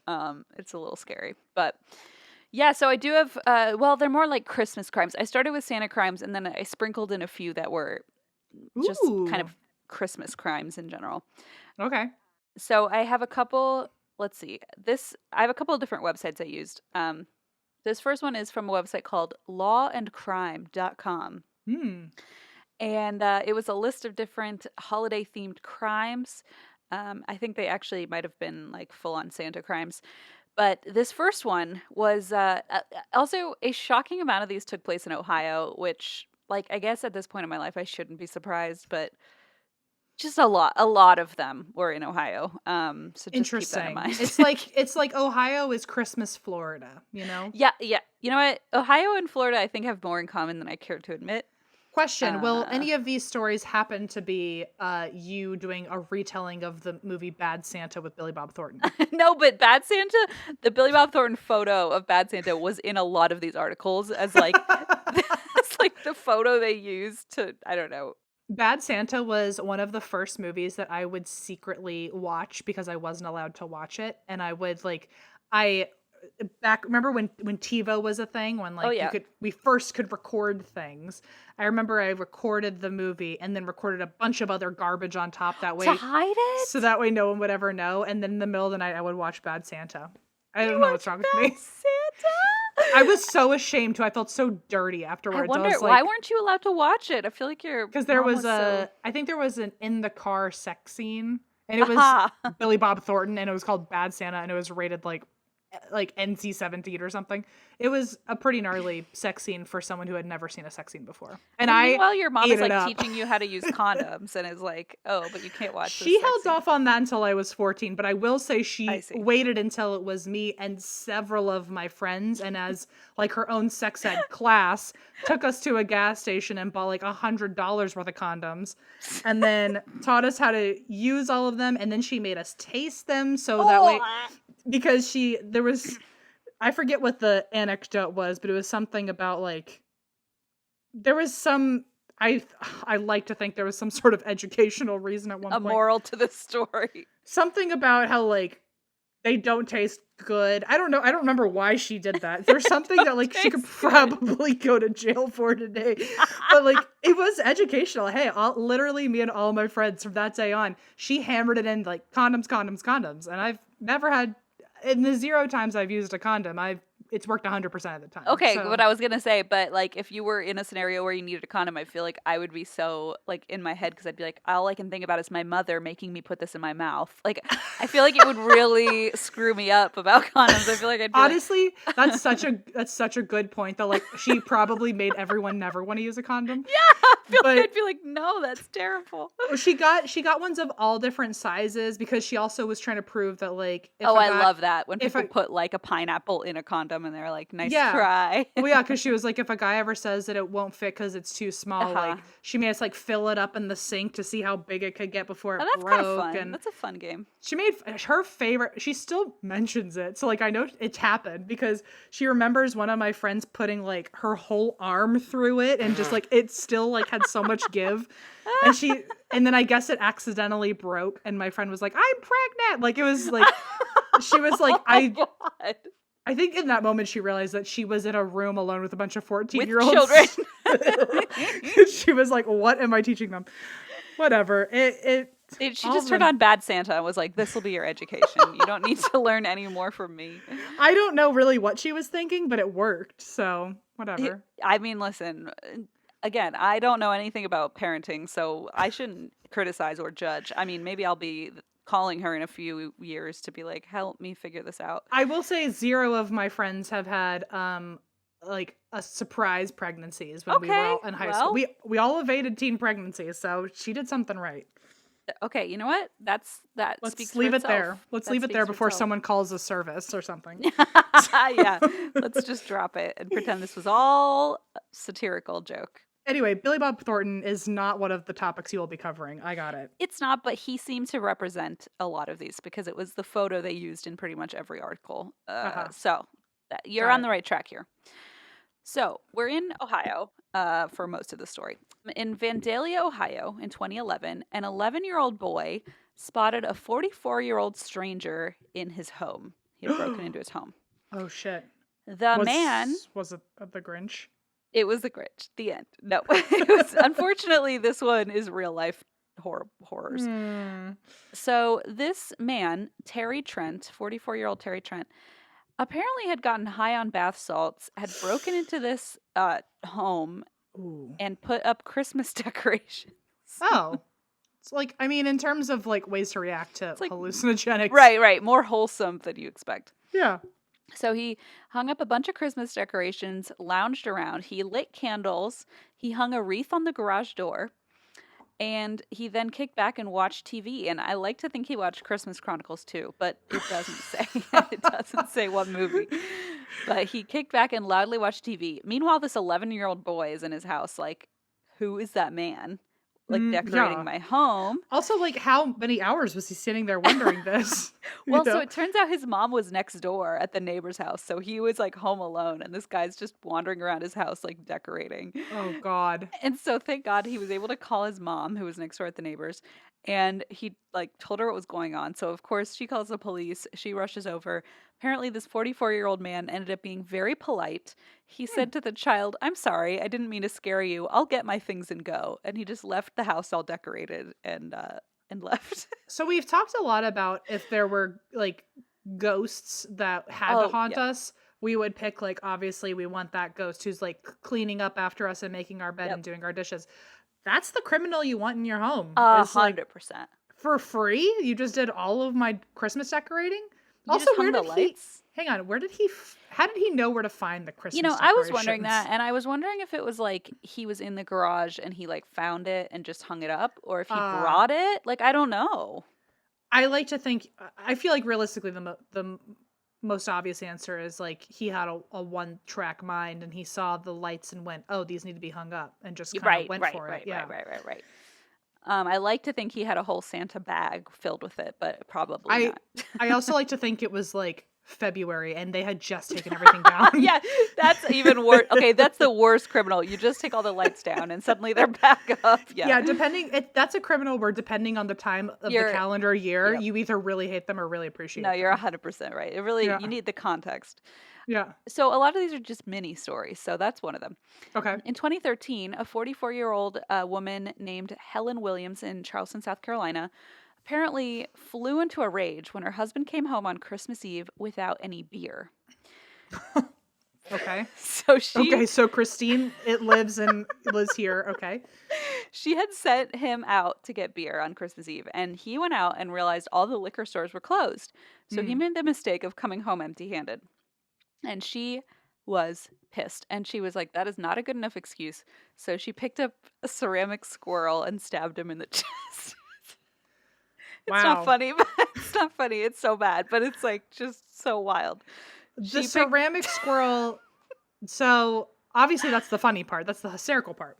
And I wonder, like, did you find just one squirrel? Was it a set of nature memorabilia? Was there a Belsnickel? Why don't they tell me more? They don't. They don't tell me anymore. That's all I have. I feel like the person who reported on that knew what people were going to ask questions about and still chose to not give answers. Still chose to leave us hanging. You know what's weird is I actually have 2 separate ceramic skunks. Oh! And I don't know. I can't give you an answer. So maybe that's why you're like that goddamn journalist all over again. One of them was actually it's not a ceramic, it's bronze, because I got it for Allison's birthday. It's a trophy. It's a skunk trophy and it says you stink. Wait, that's actually very cute. And then the other one is it was a set. It was 2 skunks and Amanda from Wine and Crime has the other one. Oh, friendship skunks. It was they're little skunkies. We got them we got them from the same antique store. We got your little bears. That's the haunted bears. That's that was the main intention. Is like I told Amanda because we were about to have a show that night. Yeah. And I was like, I want to go get something really fucking freaky and surprise Christine on stage with it. And little did you know you'd find 3. And a ceramic skunk. I mean, and a friendship skunk. That's a win in my book. Well, be careful because apparently they can be used as weapons. I was going to say, now I'm wondering, did that person's friend have a ceramic squirrel? And now a friendship one. And now it's all by itself because one of them is covered in blood. So that's literally... Amanda, if you're listening, I'd be pissed if you murdered someone with our friendship skunk. Dare stab anyone with that So skunk. Inconvenient for me. So inconvenient. And such a stain on your friendship, you know? So she stabs her husband with this ceramic squirrel in the chest. And then, of course, eventually police show up. The guy's alive. He's okay. He was very injured, but he's okay. And when they asked what happened, she claimed he just fell and cut his chest open. Yeah. And also don't get an x-ray of him because you'll find a squirrel in there. You'll find a squirrel tail inside. Yeah. So then they were like, well, lady, why are you covered in blood? And she was like, this is other blood. This was there before. Right. Just 2 different traumas happened at once, but they are not related. There's just a lot of blood happening in this household. So fortunately, she was charged with domestic violence, obviously, and the man survived, and that was, the end of the story. But apparently, she said, when asked about it, she said, we were just having a bad Christmas, which understatement of the century. I was going to say, she's not wrong. She just wanted a beer, a Heineken, man. Could have solved it. Hey, not to be a total perfect sponsor for Heineken, but Heineken, maybe do a Christmas ad, and that husband would have known where to get some beer. They would have found it somewhere. Fortunately, everywhere else was closed in South Carolina. So next up, a few weeks after Christmas in 2015 in Post Falls, Idaho, a man was busted for a DUI after he was observed driving the wrong way on the road. The 67-year-old man was a resident of Washington State, legally named Santa Claus. No, you're wrong. His name was Santa Claus? It's technically a Santa crime. So that's true. And are you going to tell me at some point if this was by birth or by choice? I don't know. Again, the same reporter must be just really leaving the details out because... I like to think it's the same reporter at every Santa Claus crime there's ever been. Yeah, he just gets he's a pager, she's a pager, and it's like, oh, there's another one in Idaho. I got to hop on a plane. Again, as John Mulaney would say, Madge, what's the scoop? And it's like, there's another Santa. I can't keep track of them. They're everywhere. There's so many Santa crimes. I swear, every different article I read had probably its own list, completely different ones. It's just bananas. So this guy, he pled guilty. Thank God nobody was hurt because he was driving, I think it was down a freeway, the wrong direction. So he really could have caused some more damage. But he was charged with misdemeanor reckless driving, pled guilty, paid $700. Apparently had been drinking and was totally wasted. So that is, he's not giving his name, whether it's by birth or by choice, a very good reputation. Yeah. And also I want to say it's too late now, but warning, if you have children with you, this might ruin their lives hearing about Santa Claus. So I apologize. I should have said what that a up front. Specific trigger warning. I know. I don't know if it counts. It's going to be doomsday if they're listening. Sorry, I ruined your holidays. I'm so sorry. Anna would say, you've kind of set off an eternal winter everywhere. Oh my God. I've really just ruined it. I wonder, does this come out before or after Christmas? What? Well, this is our Christmas episode, so I think it's the one that comes... Oh, the 26th. I have a fun fact that you probably already know, but I learned it for the first time. Tell me. This weekend, which is actually now like several weekends far away, I took Allison to Solvang for I've always wanted to go there. So for people who don't know, it's this tiny little like Danish town, and it looks like a little Danish village. They haven't changed the architecture since like the 60s, and all the immigrants that came over were the ones that built it. So it's exactly based on their culture, and there's all these museums everywhere. All the restaurants are Danish food. And they are obsessed in this little town with Hans Christian Andersen because he was from Denmark. And I guess he wrote all these children's books, including The Ice Queen, which is what Disney got inspired to do Frozen from. And do you already know what I'm about to say? No. Okay, so apparently their nod to Hans Christian Andersen in it is that they named the characters Hans, Kristoff, Anna, and Sven. Oh my God. So if you put them together, it sounds Hans, Kristoff, Anna, Sven is Hans Christian Andersen. What? I learned that on a trolley ride. You did? In Solvang. In Solvang? Oh, how cool. No, I never would have known that. That's such a fun fact. Thank you. Anyway, just to bring some joy to this before you ruin it again with more Christmas crimes. I like that the only actual name, Hans is the only one that's like actually part of that name. There could have also been like Christian and Andersen, but like whatever. But no. They were like, that's too obvious. Too on the nose. And then there's Elsa, the main character. And Olaf. Wow. No, I had no idea. That is a very fun fact. Yeah. I've always wanted to go to Solvang, but I never actually went. Oh, well, you'll have to send me photos. We can go next time you come here. I would love to. Okay, so in 2018, a 31-year-old man in Cleburne, Texas, showed up outside of a church's Breakfast with Santa event and started telling kids that Santa Claus wasn't real. Oh God, that's just like how this episode seems to be going. I know. I am that man. I am that large man. But Belsnickel is very real. I am Belsnickel. Right, yes. He is Belsnickel showing up to ruin everyone's Christmas. His name's Aaron Urbanski, and he was one of 3 people protesting this Breakfast with Santa event, presumably because it's not Christian to be celebrating Santa. And so the protesters, in very like, I don't know, evangelist whatever style, were like, you shouldn't be celebrating Santa. Jesus is the reason for the season, blah, blah, blah. The other 2 people with him left the premises when the police told them to, but Aaron Urbanski refused, so he was arrested for criminal trespassing, and the mayor took this opportunity to make a little, like, statement, and he said, quote, "Don't mess with Santa. Guess they wanted coal in their stockings to go with a court appearance. Vote mayor 2020. Okay, do. Okay, mayor. But so this guy was literally arrested for telling children Santa was not real. Apparently, there were multiple of those.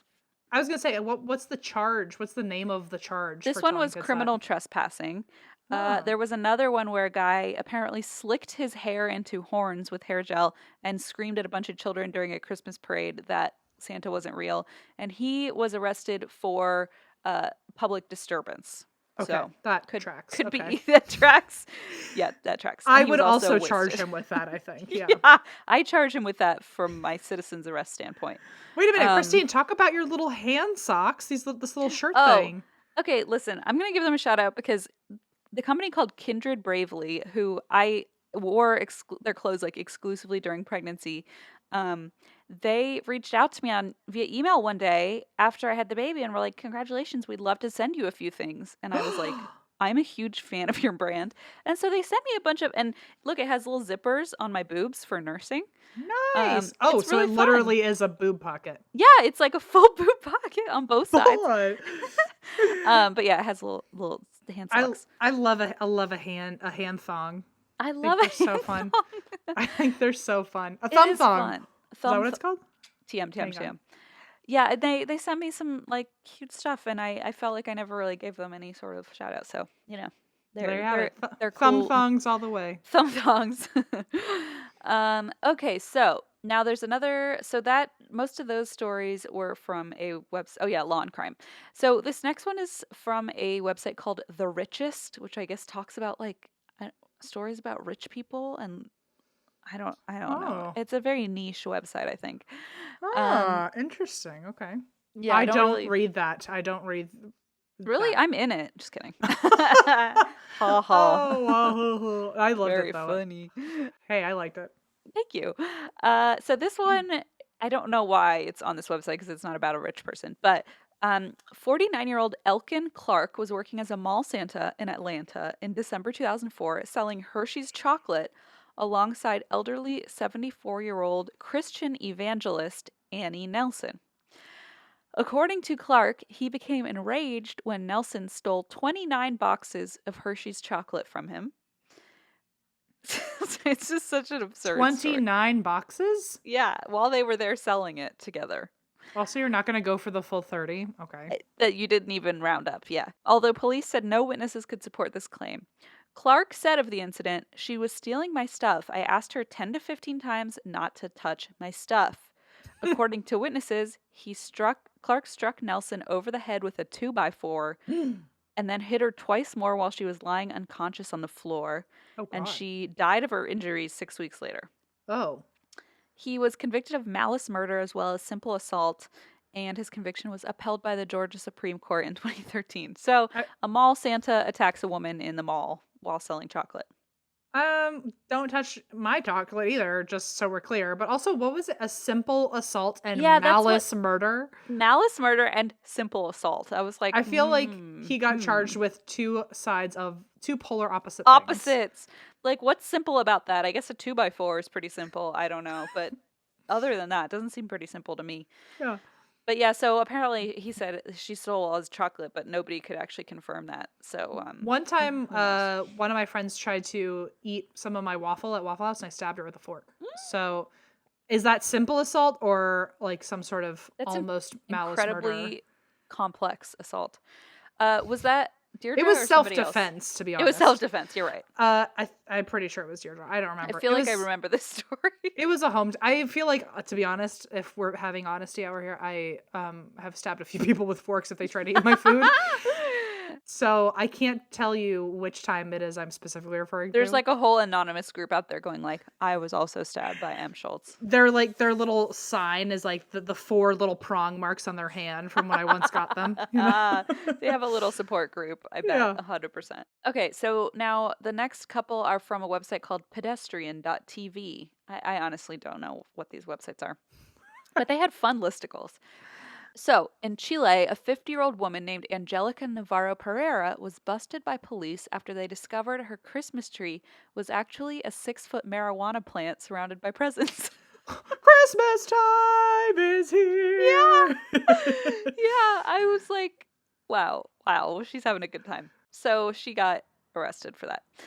Now, this one's pretty wild. The owner of a pet store called Delta Pets in Slidell, Louisiana, arrived at his shop in December of 2011 to find the back door had been pried open.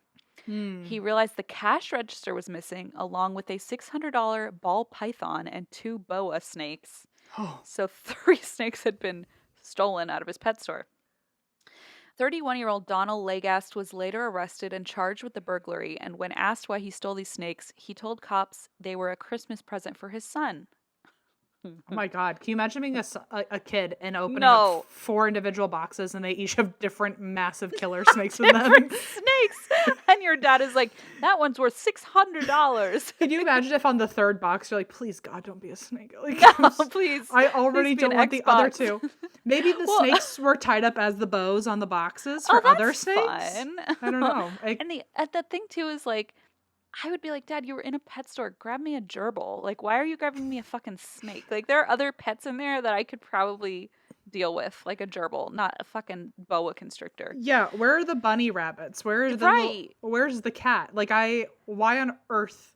I mean, like, we're probably offending the snake community out there, but I can openly say I just don't like snakes. And I'm so sorry. I'm sure they're lovely. I'm sure yours in particular is just the best one there has ever been. I don't like snakes. I don't like that they don't blink. I don't like that they don't have legs, and therefore I don't know which direction they're moving. I don't like that they have that little tongue that goes, you know that sound? I don't like it. I don't like any of them. I don't like the feeling of, if they feel like a rubber tube became alive all of a sudden. Like a hose. Yeah. It feels like you. Snakes feel like children drew them and they came to life, and they freak me out. Same with I can't take it. And so the idea of opening a box and seeing one and then doing that 3 more times or however many more times, I just can't tolerate it. It's like a circle of hell. Like, you just keep opening presents and they're all fucking snakes. And okay, you know what? Like, I understand. I don't have a negative opinion about snakes, but I feel like if your dad, who is not a person, like, I feel like if snakes are not part of your world and then all of a sudden you're opening all these boxes filled with snakes. And like, they're now part of your universe. No, they are your universe all of a sudden. It's sort of like, Dad, what the fuck are you doing? And also, like, you probably don't know how to take care of them, and your dad would be like, doesn't. I got it on a sale. Like, yeah, it was on sale at Macy's. Like, okay, Dad, the $600 ball python. I'm sure nobody knows how to take care of it. Yeah, so I agree with you. Bad gift idea. If anyone's wondering, bad gift idea. I once apparently had a snake as a kid. Really? So, like, yeah, well, my dad had a boa constrictor, and I guess one day I was holding it and I went up to my mom and I went, "He's hugging me," and he was not hugging me.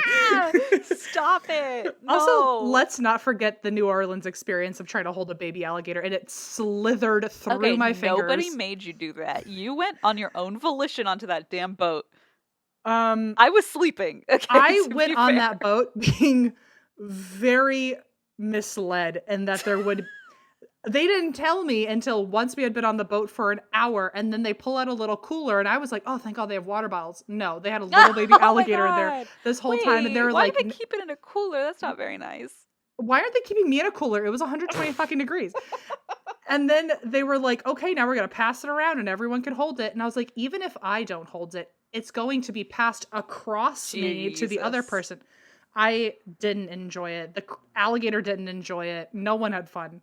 I just don't like things that don't have fur, if I'm being completely honest. I just don't understand. If it's an animal that doesn't have fur, I just really am not interested. What about rats? No, because it has to be 100% fur. And have you seen their tails? I love rats as pets. They're such smart animals. No, okay, Em's not having it. Love that for you. Not my journey. Not my journey.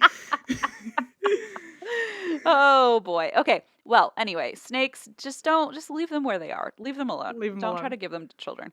So next up, we have Christmas 2010 in Seattle. A 23-year-old man named Sean Chanel attempted to break into a house via the chimney. So this is a full-on Santa crime. He tried to climb down the chimney to break into this house. Unfortunately for him, he got stuck in the chimney. And local firefighters spent 45 minutes chipping away at the brick to pull him out. So they had to like full on like hammer the brick. They had to use like a stone masonry group, and they had to break apart, like dismantle the chimney. Yeah. So they finally got him out, and they were like, "What the hell were you doing?" And he said, "Oh, oops, I dropped my backpack in there." So I climbed in to get my backpack, and they were like, "Mm-hmm." I'm so sure. If only you couldn't just walk into the house and grab it from the chimney. And also, like, where's your backpack? Yeah, it didn't make any fucking sense. So he tried to say he dropped his back, which, like, you were on their roof. Okay, whatever. So he says he dropped his backpack down the chimney. And he tried to get it. And they pulled him out, and he was naked. So, Nobody knows why, but he was also naked. Because he was the original Santa Claus. He was the horny little He was the lusty frisky elf. one. Well, poor guy was sentenced to 17 months in prison, so it didn't work out well for him. And then here we have in South Carolina in 2006, a woman called the cops when she learned her 12-year-old son had unwrapped a Nintendo Game Boy Advance a few weeks early, even though he wasn't allowed to open his presents yet. And she had him arrested for petty larceny. Oh my God. That's some shit my dad would have done. Yeah, right? It's like you're literally going to go to jail. Learn a hard lesson. Because if you don't learn now, you'll have to find out a much harder way later. Yeah, and you're going to go to real jail now. This is your easy lesson. This is why people should have kept Belsnickel in the zeitgeist. Like if that kid thought Belsnickel might show up for stealing, you wouldn't have to go to jail, you know? Fair point. You would never open that Game Boy early. Okay, so this is the last one before like my main story, because I have like an actual Santa Claus crime to cover too. But this is from a website called Only in Your State, which I love Only in Your State. Me too. And wasn't it really helpful? I don't know about you, but for me at least, it was very helpful when we were writing the book because it sure was. It's so expansive. Like they just do a really good job. So shout out to onlyinyourstate.com. Yeah, a lot of my sources were that website. Yep. So in Florida in 2007, an 18-year-old girl stole a ceramic baby Jesus from a nativity scene. And this is a Florida story, so you know it's going to be good. God. So she stole a baby Jesus, and this is like a classic prank or whatever during Christmas time. Unfortunately for her, she didn't realize the baby Jesus had a GPS tracker in it. I was literally going to say, did baby Jesus have like a camera because Jesus is always watching? Yes. Oh, I don't know if it's because of that, but that's a good call. Because apparently they put a tracker in it because they knew someone was going to steal it. So they outfitted this porcelain Jesus or the ceramic Jesus with... I like how it's happened so many times they had to literally put a tracker in baby Jesus. And do you think that... I think that whoever set it up was waiting for somebody to steal it. Like, I want to prove my tracker. Someone else was like, that's unnecessary. And they were like, you fucking wait. 100%. They were like, that's too far. Also, the most stolen book in the world is the Bible. What a beautiful irony that is. I know. That's why I remembered it. I was like, that's silly. That is a silly fun fact. Yeah. Yeah, and I bet you the most stolen ceramic figure is either a skunk, a squirrel, or a baby Jesus. It's got to be one of the three. It's certainly one of the three. But so they tracked it, and they tracked her down and arrested her, and she had to give her baby Jesus back. So that guy was vindicated, whoever put the tracker in there. And she had to repent, I'm sure. She had, because Jesus is always watching, as Em knows. I know it. Do you? You know it. I do now. Okay. Little afraid. Thanks for reminding me. Okay, so now I have a final story that's like an actual true crime story. And it is pretty bananas. So this was a story that I originally saw on onlyinyourstate.com. Then I went into like kind of more of a deep dive and found more info on Wikipedia, the Texas State Historical Association, etc. And it took place in 1927, the day before Christmas Eve, December 23rd. Santa Claus and 3 armed men robbed the First National Bank in Cisco, Texas.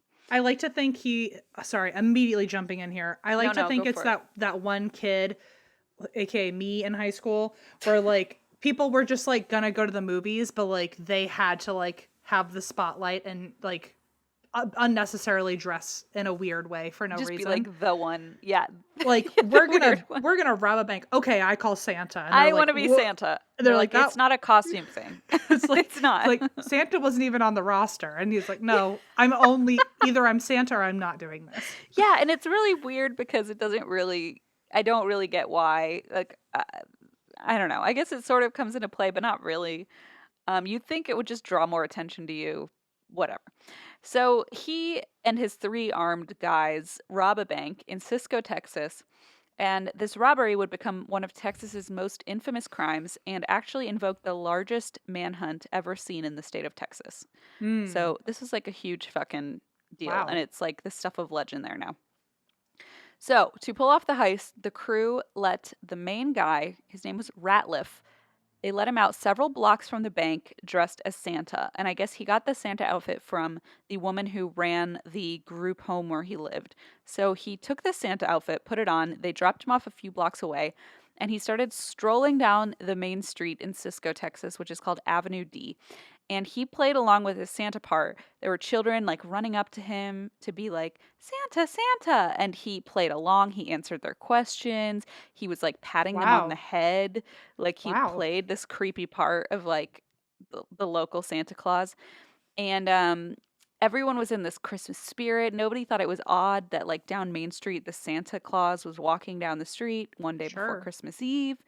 And like disturbingly, he's walking toward the bank and all these children are like following him and are like, "Oh, we want to talk to Santa. We want to, I don't know, hang out with Santa." So they fucking follow him into this bank that he's about to rob. See, I was gonna say, like, it feels extra stupid to dress up like Santa at a time where you absolutely need to come off as inconspicuous as possible. Like, Yeah. you're just a glaring neon flare at this And point. everybody is like, especially in 1927, it's not like everybody and their mother can go to Right. Michael's and get like a Santa hat. Like he's running around with these children following him. He doesn't seem to care.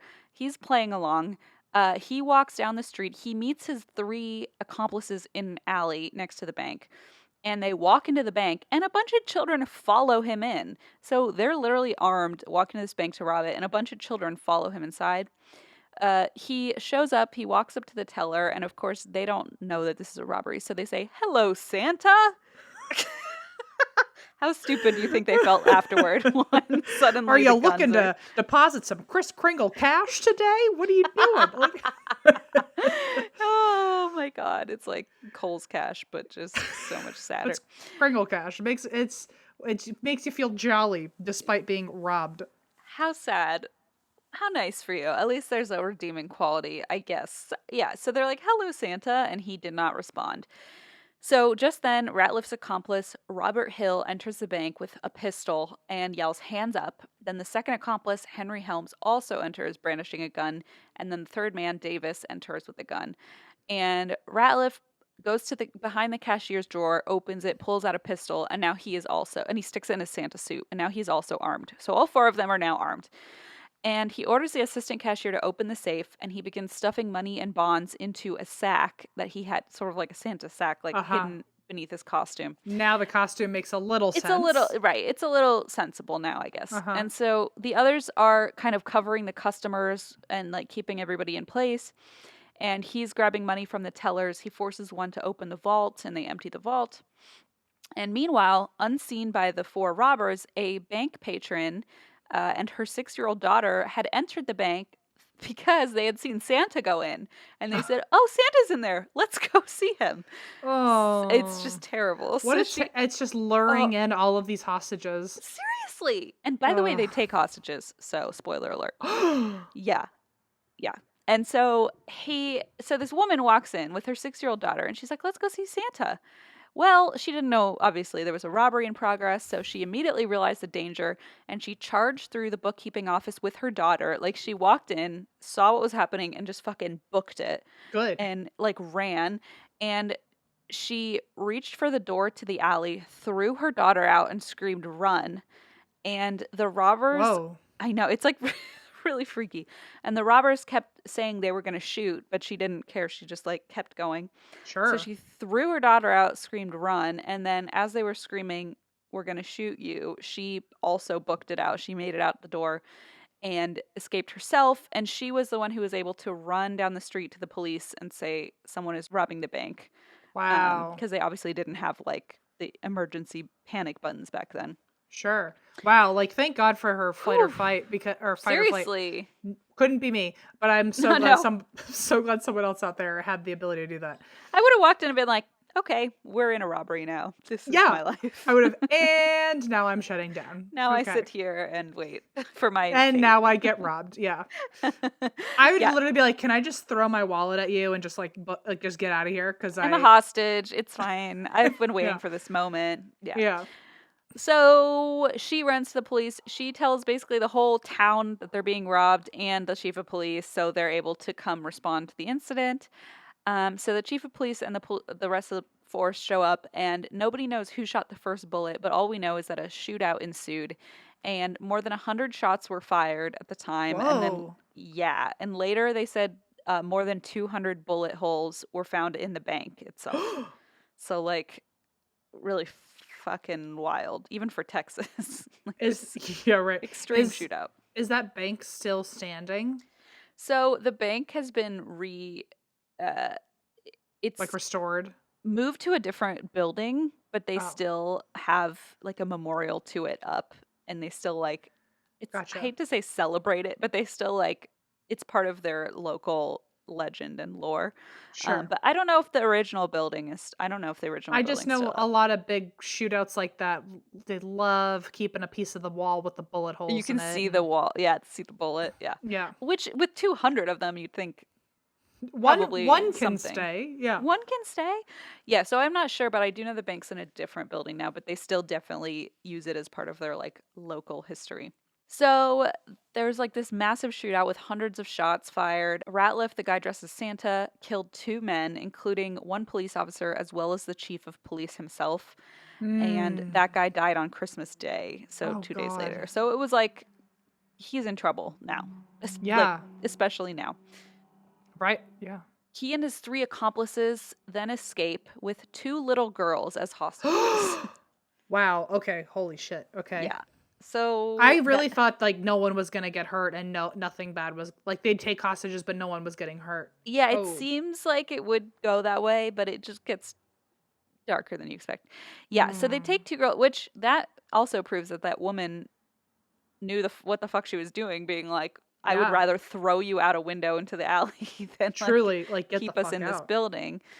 So they take 2 girls as hostages, and they literally use them as shields to get to their getaway car and like hold them up, and thank God nobody, like, they weren't hurt in that scenario. But so they take the girls into the car and they drive away in their blue sedan, their getaway car, but they realize really quickly they forgot to fill up on gas before the robbery. Like, oh my God, I mean stupid. They sound like dummies by starting this by being dressed like Santa, so I'm like, right. That's very lucky for the kids. Holy shit. Yeah, so they start to run out of gas, and they are at the edge of town, and they're getting chased by police, and one of their tires is shot out by a shot from police, and they're forced to pull over, and because there's this like standoff happening, there's another car, just some innocent dude driving by, and they stop him with guns and force him to get out of the car. And they take the hostages, they take the loot, and they climb into this Oldsmobile that they just stopped on the side of the road. But they don't realize when they get in, speaking of dumb criminals, that the guy that they forced out of the car had taken the keys with him.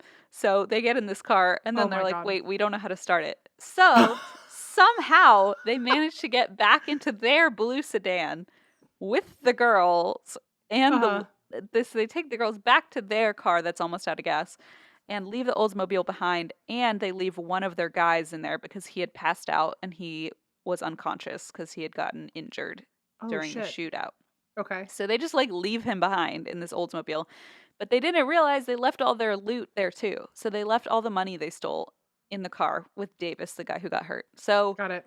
It's already a big flop. Like, their stupid robbery didn't work. They have 2 little girls and no money. Stupid. So they take the girls, they get in their old car, and then they start driving again. Somehow they're still able to get away. And as they are driving, they eventually decide it's not worth keeping the hostages. So these 2 little girls, they just like throw out the car, leave them behind. Honestly, thank God. Thank God. Yeah. The best possible scenario. Yeah. I mean, terrifying and terrible, but best possible scenario. Yeah. Just leave them behind, and they abandon their car as well because it's out of gas. And they just like peace out. They're just not good at this. So they just go like, see ya, and just like start kind of like jogging next to each other down the road. Just like get out of the car and go by foot. Yeah. You would think if you're going to do something as crazy as rob a bank, you need a getaway plan. You need a getaway. With a full gas tank. A follow through on the plan, because I feel like they thought like, oh, we'll drive away, and then didn't think like what you got to do to drive away. You know? Yeah. And, like, we should keep the money, too, on us. Not, like, leave it in the trunk of an Oldsmobile. Oh, Stupid. God. So they abandon the car. They abandon the hostages, thank God. And they take off. by foot.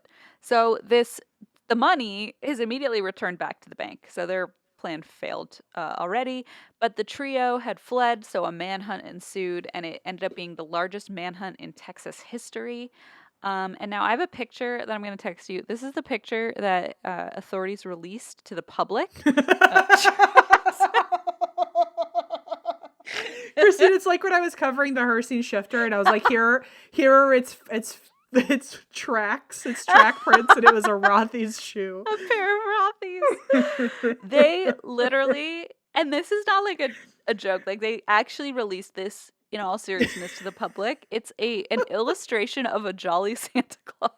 Literally, like, not even an attempt at a sketch of someone dressed of a real person. It is literally Kris Kringle, Old Saint Nick, fresh out of the North Pole. Kris Kringle. Like, they took it off of like a cookie package or something. Yeah, it looks like it's off a market. Like, speaking of Macy's, like it looks like it's off a marketing pamphlet. And they released this and said, "We're looking for this man," and it's like, that's not.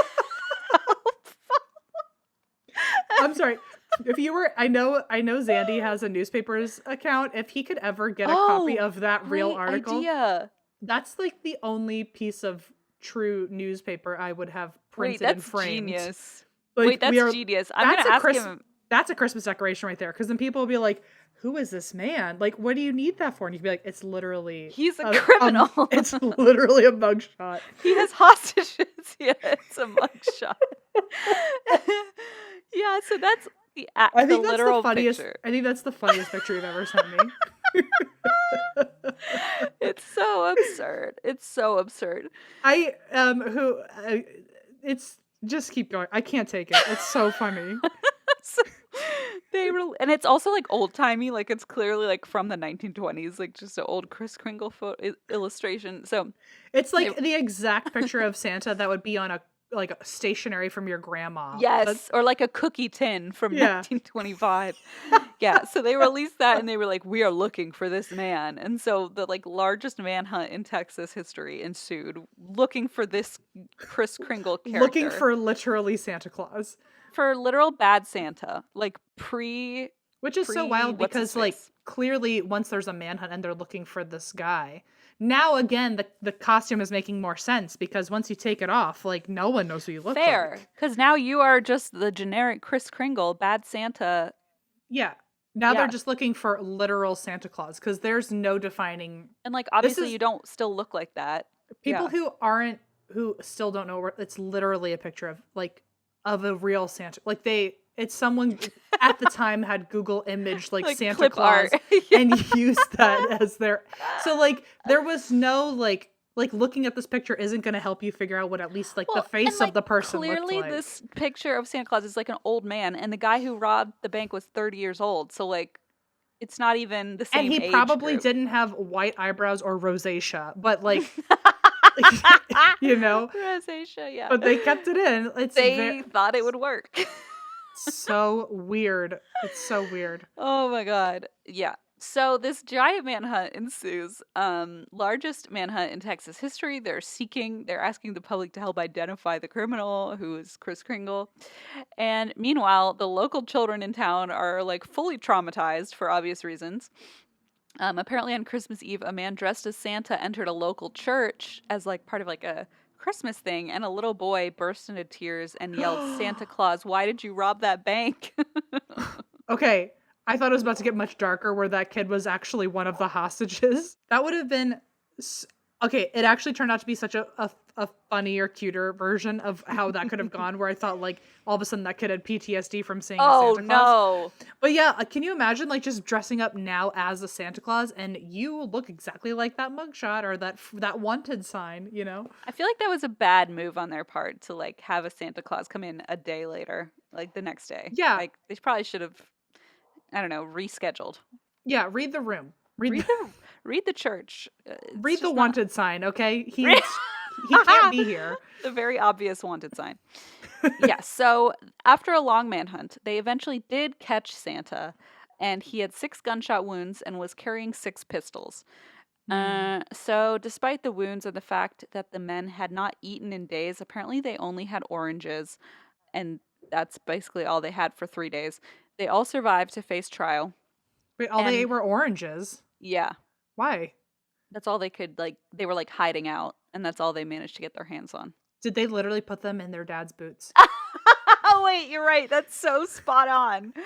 That's so They didn't even weird. have walnuts for protein. They just had oranges. That At really least they sucks. weren't having scurvy, you know? That's fair. Yeah, they saved themselves that medical ailment.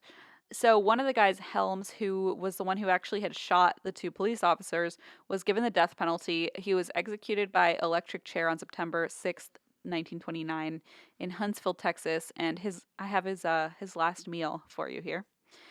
Oranges and walnuts from his dad's shoe. I already know it. No, but that's such a good guess.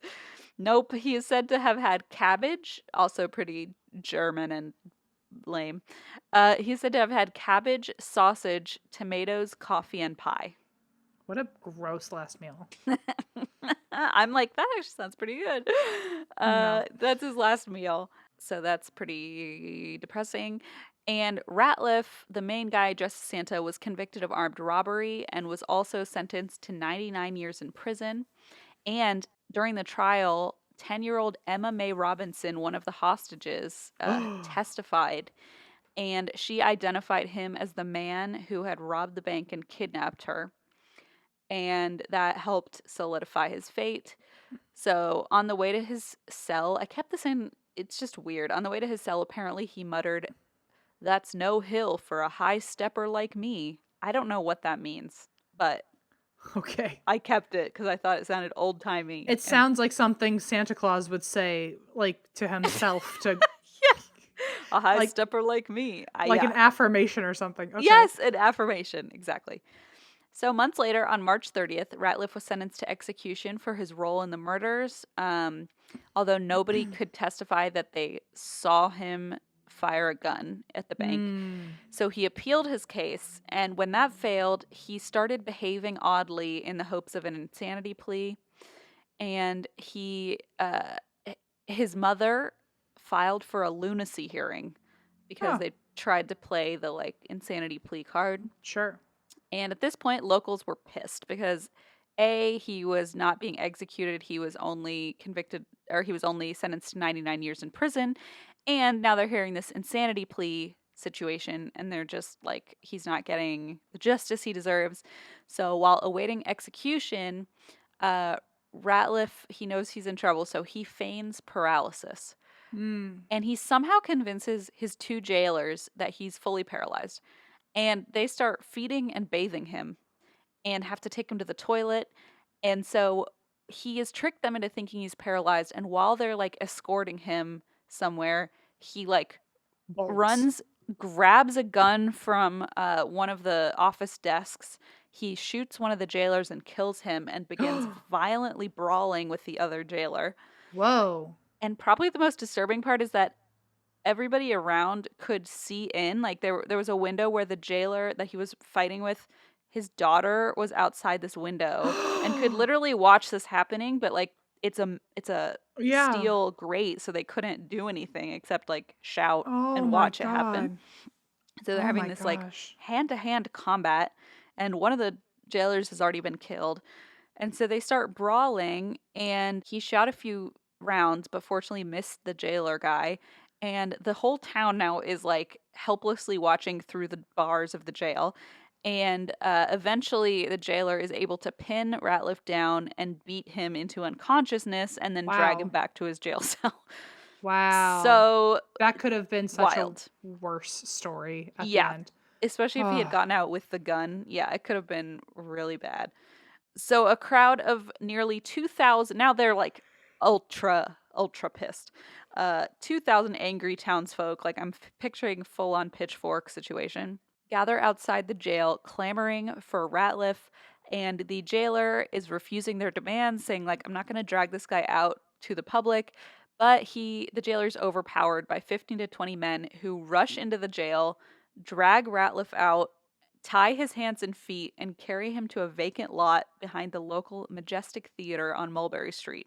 Whoa. And weirdly, the theater is currently, at the time, was putting on a play called The Noose. Oh. So they drag him behind this theater that's playing The Noose, and they take a rope Yeah, yeah. And they throw it over the wire between two telephone poles to basically hang him. To recreate the movie playing in the The theater. play, exactly, like the literal theater play. Wow. So their first attempt failed. The knot came loose. He fell to the ground. So they went and got a stronger rope. This guy literally is like a cockroach. Like he I know a thing or two about cockroaches, folks. You do. You're an expert. Literally, like every time you're so close just being done with it. It's like he just keeps getting up. He's like, nah, nice try, Yeah. but I'm Kris Kringle, so you can't do anything to me. I have the Christmas magic within. Oh, Do you? no. The holiday spirit. No wonder this whole town is probably traumatized, these children. It's terrible. By the way, like, I wish people knew what my desktop looked like, because all I have on my desktop right now is us in this Zoom meeting and that fucking picture of the wanted Kris Kringle. The wanted Kris. And so every time you talk about something happening, I'm just like, this little guy?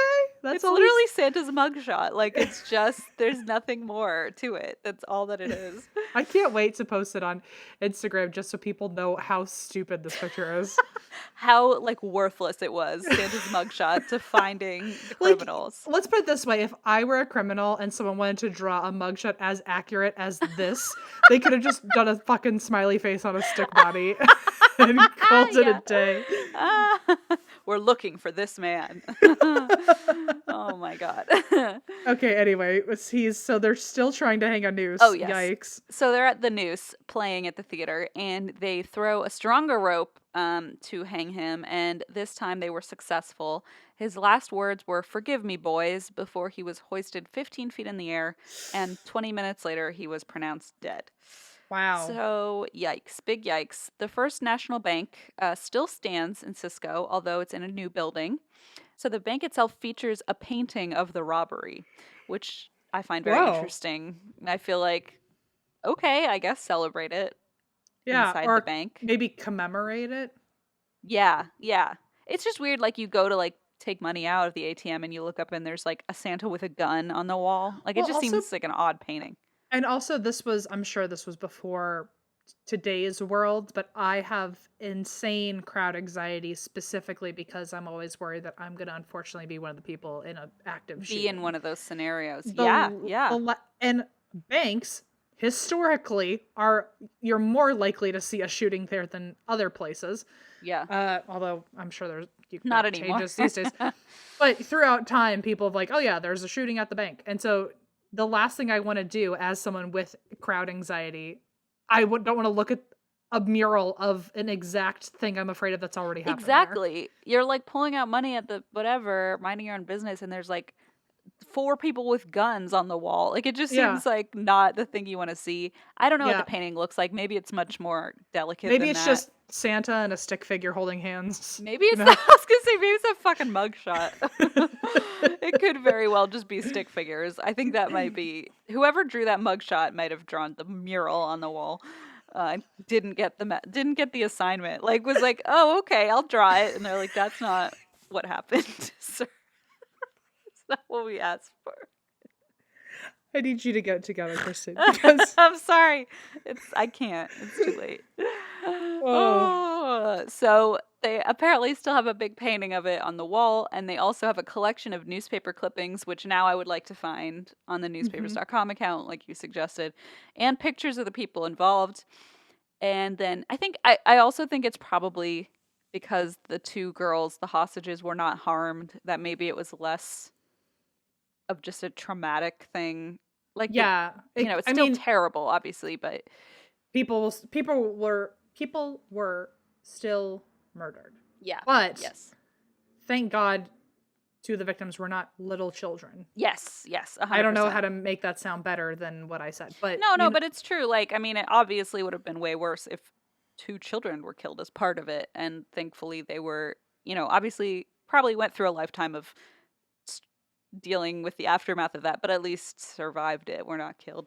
So, for what it's worth. But yeah, so they have pictures of everyone involved at the bank. And then in 1967, the Texas State Historical Survey Committee placed a medallion on the bank commemorating the robbery. And that is the story of the Santa Claus burglary. Wow. or bank robbery or whatever you want to call it. I mean, a mess is what I'd call it. A big fucking mess. Wow. Oh, Merry Christmas.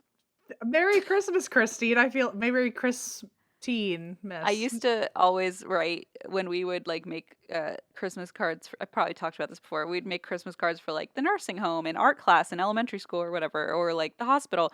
And I would be like writing in block letters or like in cursive, and I would always accidentally write my own name. And so I would have a whole stack of cards. I would say Mary Christine, and like it took me forever to be like, oh my God, I'm just writing my name because the first 5 letters are the same. Well, also in general, happy holidays. Happy holidays, precisely. I am reminded because I'm literally sitting next to my mensch on a bench. Love it. And I also am literally a Jew, so I should probably stop saying Merry Christmas. Remember last year when I was like, oh, happy Hanukkah, and you were like, it's Hanukkah? And I was like... To this day, it's every, like clockwork. My mom and I are like, when did Hanukkah happen? Like, it's... Well, apparently it's already happening as we record this, I'm pretty sure. Shut up. I don't know. I could be wrong, but that's what I thought. We're not very good at our own culture, our own family. It's okay. So, the Christian person will remind you. I'll give you... Just like how the German was teaching me about the pickle, please also teach me about Judaism. Anyway, me and my mensch on the bench and all the others that are in my closet, because so many of you have lovingly given me menches on benches in the last year. We all wish you happy holidays in general. So many menches on benches. So many. At this point, I'm going to have a whole temple of them. It's going to be crazy. But thank you, Christine, for coming back for the Christmas episode. And we will see you in another few weeks after you're back from your maternity. Holding down the fort. I know it's already like getting great reception. It was only Eva's episode out now, but I know that got great reception. I'm sure everybody else will just love everything that's coming. Thank you for letting me crash the party. It's literally your show, by the way. No, so, but I feel like you had a whole system, and I was like, I want to show up for a minute. I did try to be like, I went into it with the mindset of like, Christine's going to be gone and I'm going to be in charge. So let me make moves. And then I made the moves. And then Christine was like, oh, can I come back for the Christmas episode? And I had no idea there were moves being made. I was like, let me make different moves. Well, I assumed like I was supposed to be making the moves because I was the one leaving. So I was like, fuck, I haven't done anything. So I'll try and like schedule it. And then Em was like, I already got it, homie. And I was like, oh, shit. This actually, I think, also thank you for saying it exactly like how I would too. With you the did, homie. Yeah, full on. I only say that when I'm quoting you. Yeah. Thank you. Well, I think this is actually exactly a halfway point or somewhere around there. You're right. So this is kind of a perfect intermission. I'm sure people were missing your voice. So they're getting a little taste of you. And actually, you know what? I think it's much closer to the end because all that's left is January at this point because it's the end of December. So it's just 1 month. Yeah. A few weeks after this. Yeah. Just a few weeks. And then when you come back, when people hear your voice again on the podcast, we will be in the thick of touring again. We'll have a book coming out, and we're very bad. We still are predicting things that have yet to actually. Oh shit! Yeah, no, you're right. So no, you're completely right. Not a single tour, nothing at all. We don't know what's gonna come. We have no idea. You should have seen poor Allison because she did the last listeners episode of the year, and so I was about to predict the upcoming year, and she was like, "No, This will be a year that will exist, and that's it. Focus on the now. Yeah, we haven't learned our lesson. We haven't. We literally were just about to say how much fun we're going to have in February, and February Correct. Could be like another whole plague. So another apocalypse. Yeah, we should really learn our lesson. Anyway, until then, Christine, we all love you, and happy holidays. Oh, I love you too. I miss you. I can't wait to see you really soon. And that's why we drink.